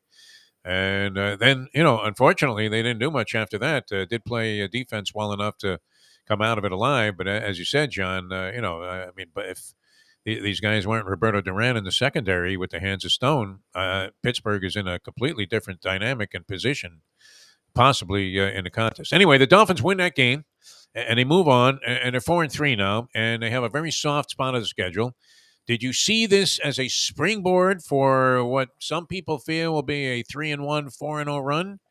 Or did you see this as more of a question mark as to whether or not the Dolphins are going to be able to get through what is supposed to be a very soft spot on their schedule or period on their schedule, and put themselves in a position to maybe make the postseason during this stretch? This is definitely their time to shine. I mean, they've got some the Detroit Lions, Chicago Bears. Now, watching them last night, and what happened there? Wow, I don't know. Their defense looked really good. Quarterback was running, Fields was running all over the place and making plays. I don't know. I mean, that could be a difficult game for the Dolphins up there just because of the way their defense played. But I still think the Dolphins will be favored in the next 4 games they play.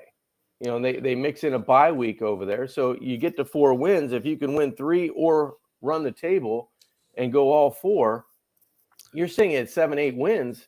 And now the tough stretch comes, and you just need probably 2 to get into the playoffs at that point. You think 10, 11, you're definitely in, but 10 should get you in with everybody beating up on everybody else in the AFC. That should be the number you're striving for if you're the Dolphins. And once you get there, you think you're pretty good chance you're in the playoffs. Is there any chance that Dan Campbell bites the head off a snake to inspire his team, a live snake, to inspire his team against the Dolphins this coming week? It's been so drastic. We've gone past the lamb blood on the door. We're going right for the head of the snake. I think so. I think he's squeezing like a python with the tongue sticking out, and he just goes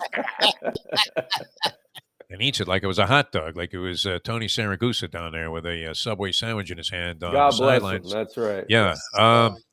Well, I mean, and as you said, things change and seem to be forever changing. But I was blindsided by the Chicago Bears performance last night. I don't know about you, John, but I was. I had them deemed as just a lifeless, listless team. We were talking, Lubie and I, very boldly and as if we had some foundation in knowledge and truth about how Fields is just like a waste of time at this point. They haven't figured out a way to use him.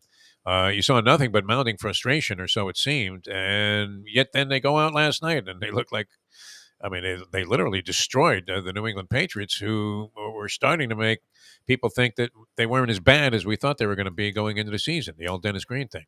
And the surprising thing when I watched them, you see it's Robert Quinn, the defensive end, right? Yeah. When he was with the Dolphins, I thought that was his last season. Yes. Everybody was talking about, well, this, we got a little older guy. We're, getting him off the scrap heap. He's a pass rusher. That guy looks like the fountain of youth now. I mean, he's bending. He's getting off the edge. I always when I got to talk with him and interview him and be around him, man, what a good guy and what a good player. And he's taken it to another level, over the last couple of seasons for the Chicago Bears. On a team, you could get lost. Your play could get lost. It's coming to the forefront, and now you've got a young quarterback that seems like he's putting it together a little bit, with consistency. That's a team, that surprised me last night. But if they continue to do that, will surprise a lot of teams going down the stretch. It's always weird too when you see like college plays in the pros, where the quarterback just gets a snap and it's a designed run for him to take off the left side, and you're thinking, oh, wow, what am I watching here? Georgia Tech?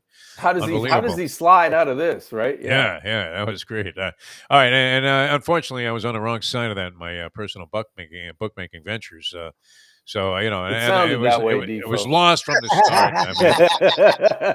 There was no way. I'm looking, going. When it was 14-10, when New England came back and they made it 14-10, I thought, okay, good. I happened to leave the place where I was watching a game, and by the time I got home, I was annihilated. Not me personally, but in terms of any chance of covering 8 and a hook that the New England Patriots were laying to what looked to be a completely, just dead in the water Chicago Bears team. So it is interesting how now that game a couple of weeks from now may not be the gimme that it once loomed to be. All right.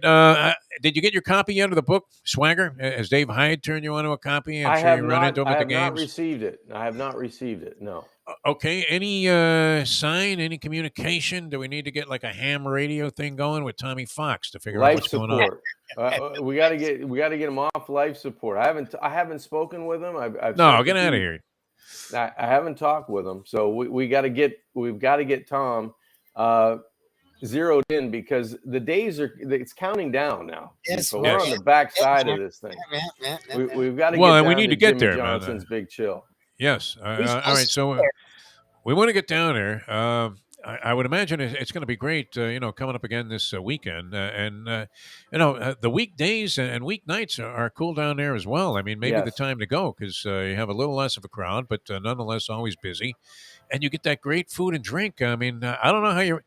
Where did your brother get these kind of skills? It's kind of like Travolta in that dance movie when his mother says, "Who knew?" Right? Yes. As he was doing all these wild dances on stage. Who knew that Dominic could cook like this? Or was that always a given? I think he got it from our mom, but it's funny how genes work. He was blessed with a lot more than me. If you have that talent to cook, Yeah. it's like a unique.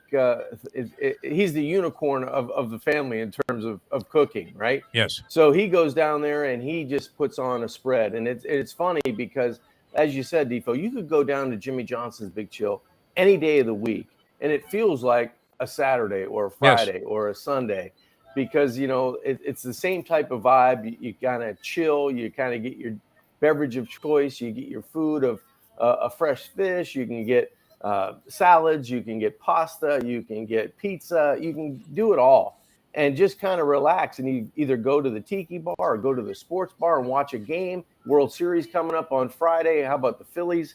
Another shocking surprise there. But you kind of just chill, and that's the best thing about Jimmy Johnson's Big Chill. You just kind of hang out and relax and kind of embrace the scenery of the Florida Keys. I'm at about the 4.5, 5 foot marker in terms of water in the pool. Maybe like up to about here. Cocktail, and the people come by. I mean, that's me. Give me a wall to lean on in the swimming pool. Look out there over the bay. Listen to the bands. It's absolutely fantastic. I mean, they do a great job down there. Jimmy Johnson's Big Chill. That's the Overseas Highway, mile marker 104, just a short pop from Florida City. If you're on your way back from Journey all the way to Key West, look, you could press on and go to Florida City, but I would make that stop and treat yourself to some great food and drink and just a terrific atmosphere at Jimmy Johnson's Big Chill. And then a great vacation spot, too, with tremendous, very luxurious accommodations. Worth looking into as well at jimmyjohnsonsbigchill.com. All right, we'll get into some college stuff. I don't know. I mean, is it too far away from what seemed like a funeral from Mario Cristobal's, purveying of hope that this year was going to be a turnaround year for the University of Miami? It seems like that whole story is not even a pressing, compelling story at this point because people have thrown in the towel on the Hurricanes for the year after losses to Middle Tennessee State and Duke. I don't think Middle Tennessee State has won a game since they beat Miami. Blowout City, every game on the other end. Really crappy teams. Yeah. Wow. What is that telling you? All right, we'll try to figure it out in just a moment here. The Pigskin Playbook continues. Dateline Dolphins with John Congemi in a moment on the Defo Show. And we'll be back with more with John in a moment. Now that. There's a lot of moments in there, man. I feel like Aaron Judge looking at a called third strike. It's 8:34. Folks, Tony Segreto here. Let me ask you a question. What do you look for when you go out to eat? Good food, obviously, friendly atmosphere, not too loud, but good energy, reasonable prices, and a place where you feel comfortable. All those ingredients, no pun meant there, are hard to find unless you're talking about the Texas Roadhouse. You see, they encompass all of those attributes. Really, really good food, amazing atmosphere, good for a family, good for a date, or just a night out for yourself, and prices that will make you extremely happy. Their ribs unmatched, steaks hand-cut every day. Everything, and I mean everything, is made on site, including their incredible bread. It's the one day, folks, that you can forget about low-carb diets. Trust me when I tell you, Texas Roadhouse, your restaurant, your destination when you say, where should we go and eat tonight? From the newly renovated sports bar to the beautiful bayside views captured at the Tiki Bar, Jimmy Johnson's Big Chill has it all. Located at mile marker 104, the Big Chill also offers waterfront dining while experiencing breathtaking sunset views of the Florida Keys. It's simply the hottest spot in the Keys to cool off. That's Jimmy Johnson's Big Chill at mile marker 104 in Key Largo. For more information, call today at 305-453-9066. We welcome to the show John Congemi, who joins us for Dateline Dolphins. John, how are you, my friend? Defo, I'm doing well, and that's not the only thing that's going to reach a new height. I'll be at about 220, 225 after this football season if we visit too much. Because the food's outstanding down at Jimmy Johnson's Big Chill. Grab a bagel and a schmear, plus some Defo and Lubie. Welcome back to the Defo Show. All right, welcome back to the show where we try to explain the inexplicable. Jeff DeForest and Mike Lubitz, and we have the great John Congemi on the road here. Very noble of you to set this stuff up in a hotel room. Do you feel like, I used to feel a little inhibited when I was doing shows from a hotel room, in terms of the whole projection idea. And, of course, we were doing radio, so, you couldn't see the person, which, is a nice aspect of what we're doing now. But, and you were thinking, well, what is the person next door thinking as you're going, so when you hit him in the 12th round with that right hand, and they're wondering what the fuck's going on in there. But then you realize that as you take the headsets off, you're hearing the bed thumping against the wall, so they could have cared less. But I don't know, do you feel any kind of confinement about performing in a hotel room here, John Congemi? No, I've had a little bit of practice. When I was here for the preseason, I did a Dolphins podcast, I believe, for about an hour and a half, and I felt like I should be quiet after the show. Yeah, because it felt like I was screaming the whole time. Everything was echoing, and you just felt like after you were done, you wanted to walk out, on your tippy toes. You didn't want to. Yeah, you're looking both around. Yeah, exactly. So yeah, it's a little different, but you get used to it. All right, let's get into it. The inexplicable, and that is what the hell is up with this University of Miami team? I'm not inclined to just jump on a guy right away. Mario Cristobal, you're hoping he makes a good account of himself here. But we say this, it seems like about everybody that's come in. I mean, going back to Al Golden, when the people would call and say on these shows, oh, geez, what has he done? He was at Temple, for God's sake. He only won 8 games. Bill Cosby could have done that from prison. And you're like, I don't know about that, but still, maybe you're right. Maybe Temple wasn't exactly, this grand stage that the University of Miami is trying to get back on there with the Alabamas and all of the powerhouse teams that are in the country right now. And there's a handful of them, and a lot of also rans. But you said this; it still scares me and it haunts me.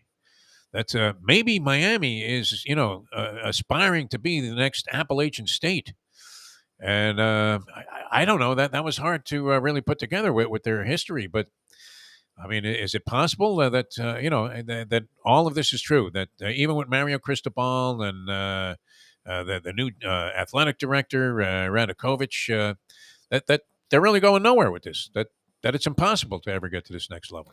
Well, I think that they're going to be able to get the players to get to a level that is acceptable. They'll never get to a level that they were at in the heyday. I think that's impossible. I think that goes in runs, in spurts, and Miami had one of the greatest runs in college football history. Yep. But now I think the Hurricanes would be happy to be Appalachian State because they're not there right now. Wow. No, they're not. I mean, you lose to Duke at home. Come on. I mean, in that fashion too. And had the lead, and had the game where it's like, okay, now Miami's going to take over. Miami's going to be Miami. But when you look at the team, I mean, they're just not playing well. They're turning the football over. Their line play is horrendous, and that's what Mario is supposed to fix. And they don't even look like they're having fun, to be honest with you. It almost looks forced. When they make a play, it's like, we're supposed to get excited. Get the hype guys out here. Let's get excited. It just doesn't look fun. And winning is fun, and they haven't done a whole lot of it. So, but they're not the only team, around the country. Look at Texas A&M, a team that they struggled with. They just announced 3 offensive linemen that are out of the game. They're going to play Lane Kiffin this week. It'll be, they're another team. I always see, they put the record of Jimbo Fisher up to Sumlin, and it's identical. I mean, it's identical, and they ran the other guy out so fast. They were so happy to get Jimbo. Just like Miami fans are so easy to run out, some of these guys. And I guarantee when you look back, and hopefully it turns around, but Mario is going to probably have the same type of, record as these guys. Yeah. Well, and that's my thing is, what should expectations be? Because look, with Norvell, I was hard on him, and people said, look, it's going to take time. And again, it was COVID year. Norvell didn't come in getting paid top salary. He didn't get paid for a top salaried staff. It was understood it was going to take him time to get to this level. The difference is Cristobal was already on this level, right? Oregon was getting top 10 recruiting classes. Oregon was competing for the Pac-12. Oregon, he went and is getting paid at the time, at least. It was top 5 money. Now it's at least top 10 coaching money. And then his staff is probably top 5 when it comes to easy money. Okay. So to me, I could see giving Norvell 3 years. Okay. Now you're seeing it finally. But when you go that big and your UM going that big, it's not like Texas or A&M or Bama who usually do. UM never does this. So for UM to do this, it's not like the coffers are full. Like they empty the coffers to do this. To me, there should be a certain level of maybe not 11 wins, but 8 wins. Like 8 wins should be reasonable if you're getting rid of Manny, who actually had a decent record last year and actually did some strides. Then to me, there should this idea, and we're making fun of Segredo, like he's going to come on tomorrow saying everything's okay. To me, you can't see that. Like Tony, John. I mean, everything's very well. And I get it. Flowers and light. When you're going to go that big, right? Like you should expect something to me. What should their expectations be in year one when they did go that big?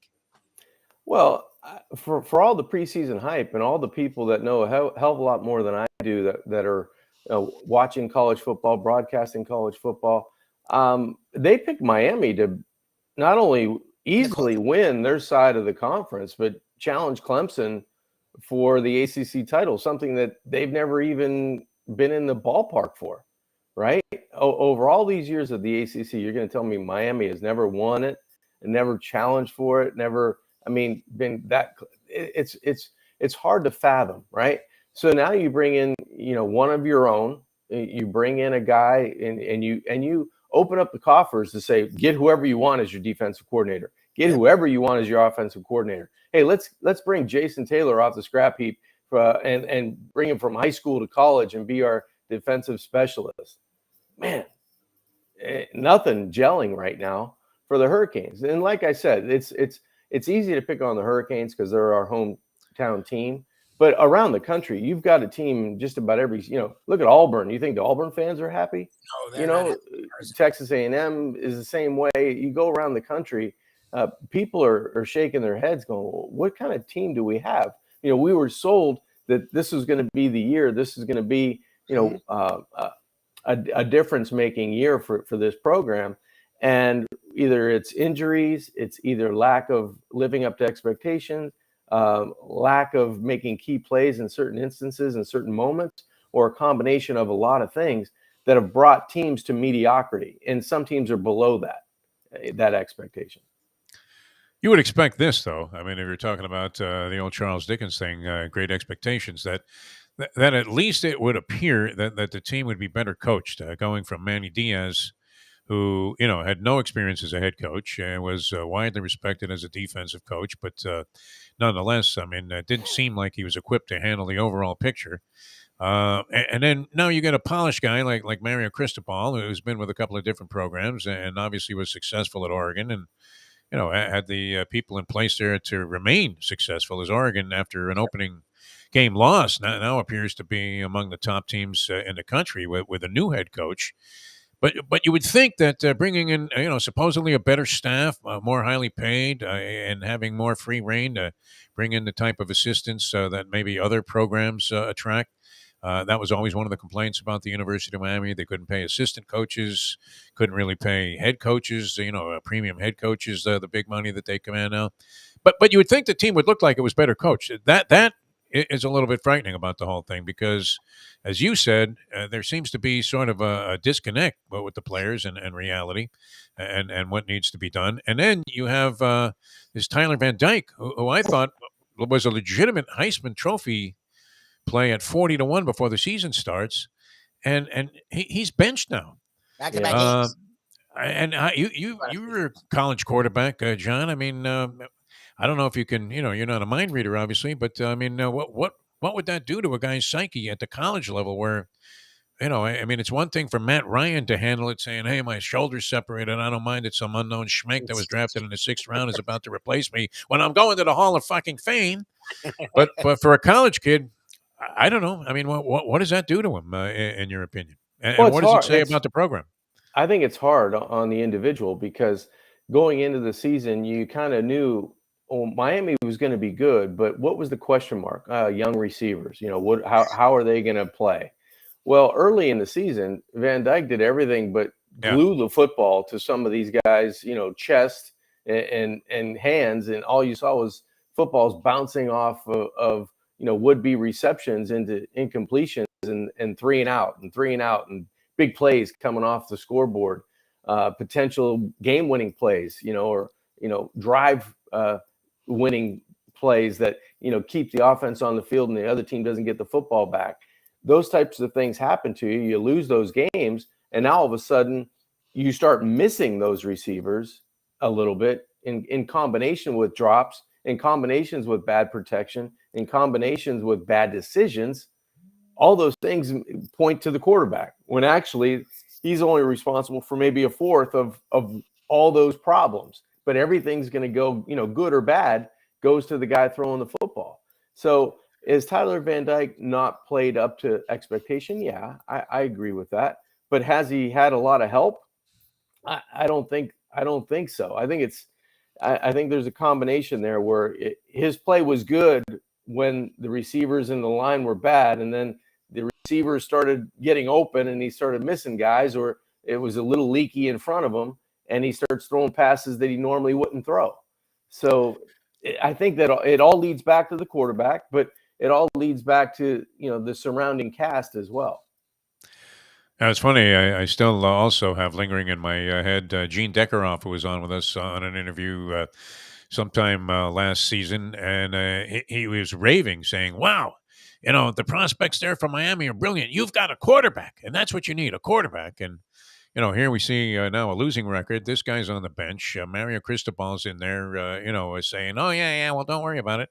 And this is the same old song that we've been hearing. And on top of that, you have losses to teams that, I mean, it's inconceivable that you would lose to these guys. And as you stated, John, Middle Tennessee State has looked like garbage ever since that victory. Where boy, they spent it all down at Hard Rock Stadium, because after that, it seems like I think they went to UTEP, they went somewhere else. They got blown out by some lesser teams. Unbelievable. Now, what do you see happening at the top? Obviously, Georgia, has been prominent. There was a brief period there where I don't know, they didn't look brilliant, but nonetheless, they came away winners. Clemson, I haven't really been buying them. I thought they were going to lose to Syracuse. I did as well. Like Cuse had them by the jugular there going into the fourth quarter. They got a backup quarterback in the game because they benched their starter, Ukulele, I guess, was having a crappy ball game. I watched some of that. And, I fortunately did not see the fourth quarter because even though I'm not like firmly entrenched in like Syracuse football, despite having gone there, that was 50 years ago, John. So right. Some of that feeling, has dissipated, much like it has with the Canes fans. But I still wouldn't have minded seeing them win because I hate Clemson. Right. And then you have Ohio State, another team that I despise. And, they're up there. So what do you see? I mean, who is the cream of the crop right now, and how do you see it shaking out? And then where does that leave Alabama in the overall spectrum? Oh man, they're going to find a way to get Alabama back in there, right? College football will. Of course. I think obviously Georgia and Ohio State, right? They're the two teams that you look at. They can score points. They can play defense. They're well coached. They don't beat themselves in terms of making fatal mistakes and pre-snap penalties and roughing the passers and running into the kicker. All the things that teams that seem like they're struggling find a way to do, right? To derail your chance of winning in a game or getting back into a game. Those two teams look like the best, obviously to me. I don't know if Alabama is the sleeper team. Obviously, it's going to come down to Ohio State, Michigan at the end of the year to see, who's going to be able to get into the Big Ten championship. But a one-loss team obviously is going to get in, and you just don't know at the end of the season who that team's going to be. Look, I know you have other duties these days. You're not calling the games, but I know you keep an eye on college football. This year, I don't want to say it's wide open as ever, but there are teams like TCU that seems like a tough team. Look, with Sonny Dykes, they're going to do offensively strong, but they actually have a nice defense. So, yes, which Dykes doesn't always have. That's the kind of team that can give some of the bigger teams fits. Oklahoma State, right? Oklahoma State's that type of team. Oregon is a team where Dan Lanning, and that's why a lot of Canes fans, you have no idea what you're saying. I said, look, the Lanning hire is great. He's learned all the stuff from Georgia, but was also under Norvell, went and brought in Dillingham so that he can just run the offense. Right. I'm telling you, after that first game, watch, and they've been great since. It's the kind of team that has a lot of talent from Cristobal, but is being coached well. This year, do you see any of these teams where we've seen Alabama struggle, where we've seen Georgia struggle? We've seen some Ohio State have some struggles, where some of these other teams in the bottom half of the top 10 actually have a chance to get in there and not just make it the status quo. Well, the teams that you mentioned, Lubie, look at what they've done. They've gone through the struggles of the early part of the season. They got nicked, but then they've gotten better since, right? Those teams are rolling now, whereas Ohio State, depending on who they play in the Big Ten every week, they're going to struggle, and then all of a sudden they separate. Same thing, with Georgia. I think that Georgia's probably still, in my heart of hearts, the best team. Beat the champ, right? And they're still very, very talented and good in all three phases. So I would say they're the best. But you're going to watch one of those teams come up. It's going to be, one of those TCU, Oklahoma States, Oregon. One of those teams are going to sneak in, because the quality of play in their conference isn't that great. So if they're the cream of the crop out there, they're going to continue to championship game, and you see what happens after that. Yeah. But you can't count out the Michigan Ohio State winner is going to be there. Okay, Georgia's probably going to be there. I don't see those guys beating, and then the outlier. Who's the outlier of those 3 or 4 teams? Yeah. In horse racing, there's a big bias to East Coast versus West Coast. And we always want to think the West Coast horses are frauds and that these Baffert monsters are going to be exposed as being far less than everybody thought they were, and certainly not worth the money that was paid for the horse when they come east. It's sort of the same, I think, in college football, because we want to dismiss, if you're on the East Coast, especially the Southeast, you want to dismiss the West Coast teams. Now, both of them incurred losses, and that was their first loss of the season, UCLA and USC. Where does that leave them? I mean, did the people on the east side of the country finally get what they want? Or are these teams still viable contenders in spite of the fact that they lost their most recent games? Well, I think they're viable contenders in their conferences. I don't know on the national stage if they're going to get that, beating of the chest. Like you said, when the committee gets in that room, they're going to, it always seems like it's easier to find flaws with the West Coast teams in terms of strength of schedule, who they lost to, how long were they dominant in games, where they have control of games, things of that nature seem to always nick some of the teams out West. Whereas in the East, especially in the SEC, you get the benefit of the doubt. Well, they were slow in that game, but look at the caliber of opponent that they played in terms of, this team only has 2 losses. They had so-and-so on the ropes for most of the game. They always find, it's always rosier, I guess, from the East Coast bias than it is on West Coast. Was it Utah that just knocked off USC? It was late in the game. Yes. Yeah, that was a pretty good back and forth war, and Utah showed well, in spite of the fact that they lost that opening game to the Gators. Did they also sustain one other loss? I want to say They did. Yeah. Okay. So, but still, a potent entry there, and it's funny too because when USC and UCLA were prominent when I was covering those teams in the 70s and early 80s. And they were prominent well after that, but then fell apart, much like the Hurricanes program did, and really have never gotten quite back to that level. Although some people saw this more so, I think, for USC than they did UCLA. which Yes. was always kind of the redheaded stepchild of college football out there on the West Coast. But, the people out there at that time thought the East Coast teams were all fraudulent. So, that bias was definitely in place. And, I'm not sure how applicable it is today. Applicable is what I was trying to say. But, it is interesting now that I think after those losses, those teams will be summarily discounted. All right, we didn't mention a couple of teams that clashed, and the old cliche was, well, geez, and Lubie, I think, has thrown this out there a couple of times today that they haven't really played anybody. Well, we said that about Michigan, and it was probably true. I mean, if you were looking at quality of opposition, but they did play somebody, and it was Penn State, and they crushed them like a grape in the second half. So, how legitimate are they, and what does that say about Penn State, in your opinion, John Congemi? Well, I think Penn State's a good football team, and that tells you that Michigan's a really good football team. Penn State plays good defense. They have a quarterback that's been there for, I don't know, a lot of years, and they have explosive players on offense. And Michigan really, at home, did what they were supposed to do in the second half. They dominated that game, and they dominated the line of scrimmage, which is tough to do against, an equal talented team. When you look at size and strength and all the things, resources and all the recruiting, those two teams are pretty much on par.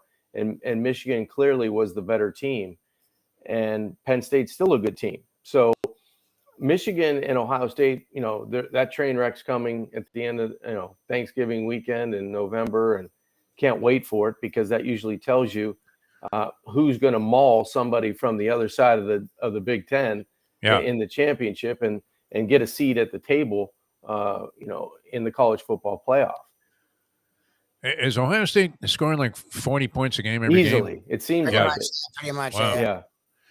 All right, and it'll be interesting. I mean, that's obviously one to look forward to every year from the rivalry standpoint. But wow, it has especially deep meaning this year when Michigan goes against Ohio State. And as we were saying, I mean, it's one thing you'll see a team that's just wiping the floor with what seems like subpar competition. It doesn't mean that they're not good, and a lot of people, Right. are kind of using that against Michigan and saying, well, we don't think they're very good, but it turned out that they were. And, absolutely, just decimated that Penn State team in the second half. All right, any game that you're looking forward to? I don't have my schedule here, John, because my New York Post delivery guy, all of a sudden, it's shutout city 3 days in a row. And now you're the epitome of calm. When do you go nuts on somebody that's, just answering from a phone bank in customer service for an organization, and you're picking on some woman from Thailand because you didn't get your newspaper? At what point do I snap here? This is day 3. I think day 3 is a good day. Good snap? day to snap. Yeah. Yeah, I think day Just- 3 is a good day to snap. Yeah. All right. You're all So- set up for it. I can feel it. I can hear it in your voice, Defo. It's frustrating because I wanted to say, hey, what about this game? And I got nothing here, and I probably could punch it up on the computer, but that's awkward. And so it's compromised the show at this point. You know what I'm looking forward to? I'm looking forward to see how the Dolphins handle this supposedly, and I think it is, the weaker part of their schedule. Yes. To see if they're able to pull a Michigan or pull Ohio State or pull, for a college reference, get to a point where all of a sudden they take over the game and they dominate the game and they get on a roll, because they're going to need to build that type of mentality up. And I know it's week to week, and you erase it on Sunday night or Monday and you get on to the next game. But when they go against San Francisco, when they go against the Chargers and they go against the Bills, and then they're gone, and then New England at New England, and then they have a couple more tougher games down the stretch. I want to see if they can get Buffalo, to 8 wins, if they can get to 8 wins, how they handle themselves through this mediocrity of scheduling here.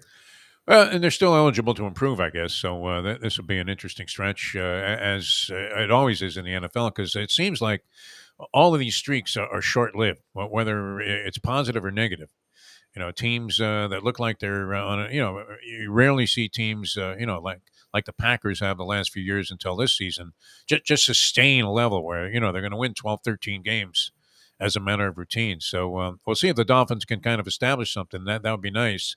and go into that final stretch there that was supposed to be particularly hard, on the schedule, arduous on the schedule.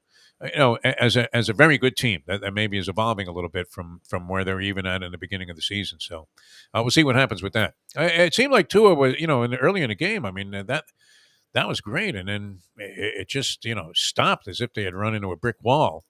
And that was a little bit troubling. All right, John, always a pleasure, my friend. Can you say what you're doing in Tampa? I mean, what's going on? You just going to make a review of Burns Steakhouse, or That was it.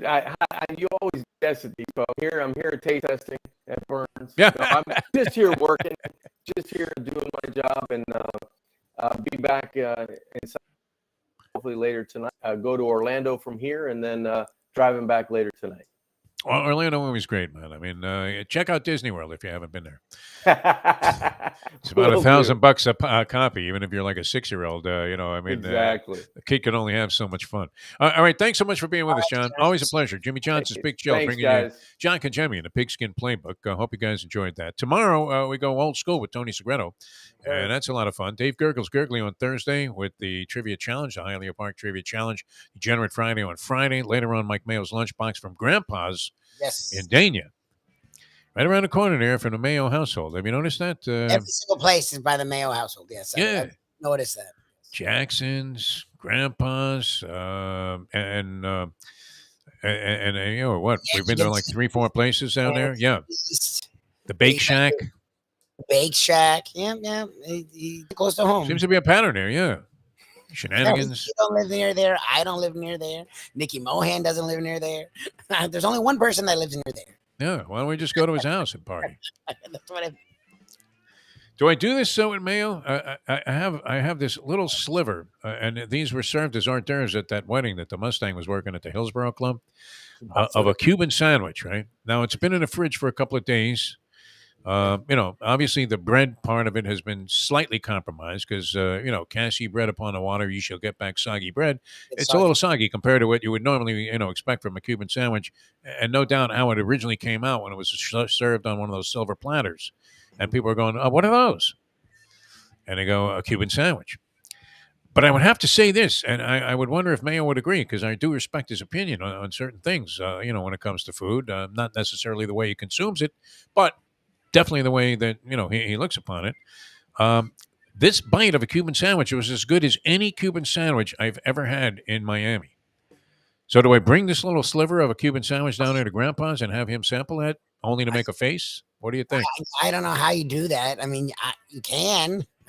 I don't know how you do it. I was lucky when I first moved to Miami to be treated to the greatest Cuban sandwiches at the Latin America cafeteria in Coral Gables, which, they were the absolute kings.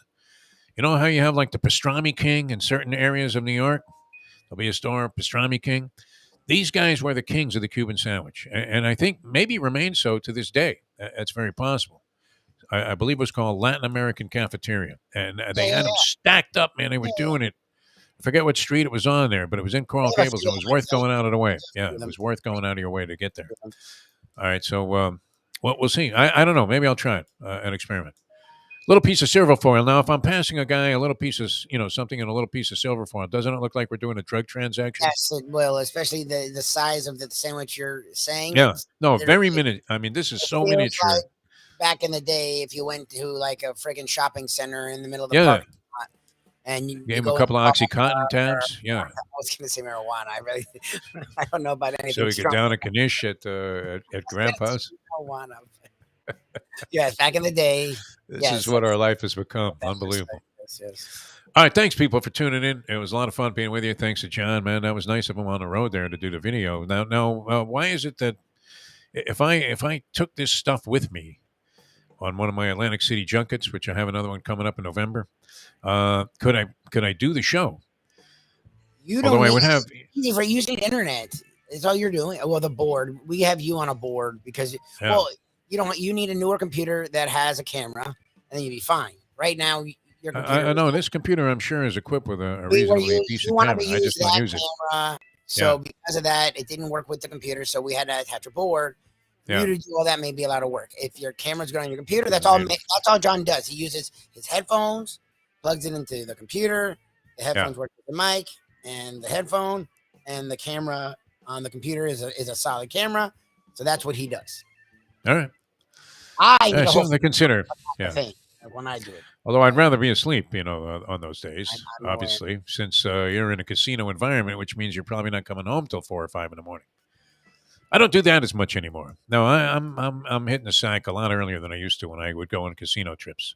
I used to love to wander, even if I had already lost all of my money allotment for the day, because you do have to set some limits. But I loved watching people get clobbered also at the craps table. I mean, I don't mind seeing people win. It's not like I'm a Grim Reaper type, but it seemed amazing to me the number of people that by hovering over the craps table, I don't know if this is true for everybody, that you're going to, somehow bring about a 7 out.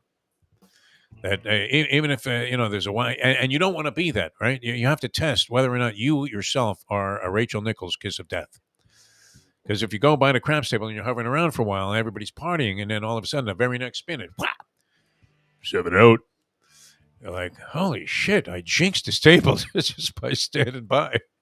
I don't know. You don't want to think that about yourself, especially if you're a degenerate. But I know people get to the point where you become so Meshuggah, Lubie, that you start to believe that you yourself are a kiss of death and are cursed, like the Detroit Lions are cursed. How did the Dolphins not beat the Lions? Is that game here? I'm assuming that's here. Is that here or on the road, that Lions game? Well, maybe on the road. They were oh, yeah? Well, that makes it no guarantee, my friend. All right, let's get out of here. We'll see you at noon from Grandpa's, Mike Mayo's Lunchbox. What'd you say, at Detroit? Detroit, yeah. Gonna be tough. All right, we'll see you tomorrow. Also on the Defo Show for Mike Lubie Lubitz, I'm Jeff DeForest. Thanks for tuning in, everybody. We'll see you next time as we leave you now that.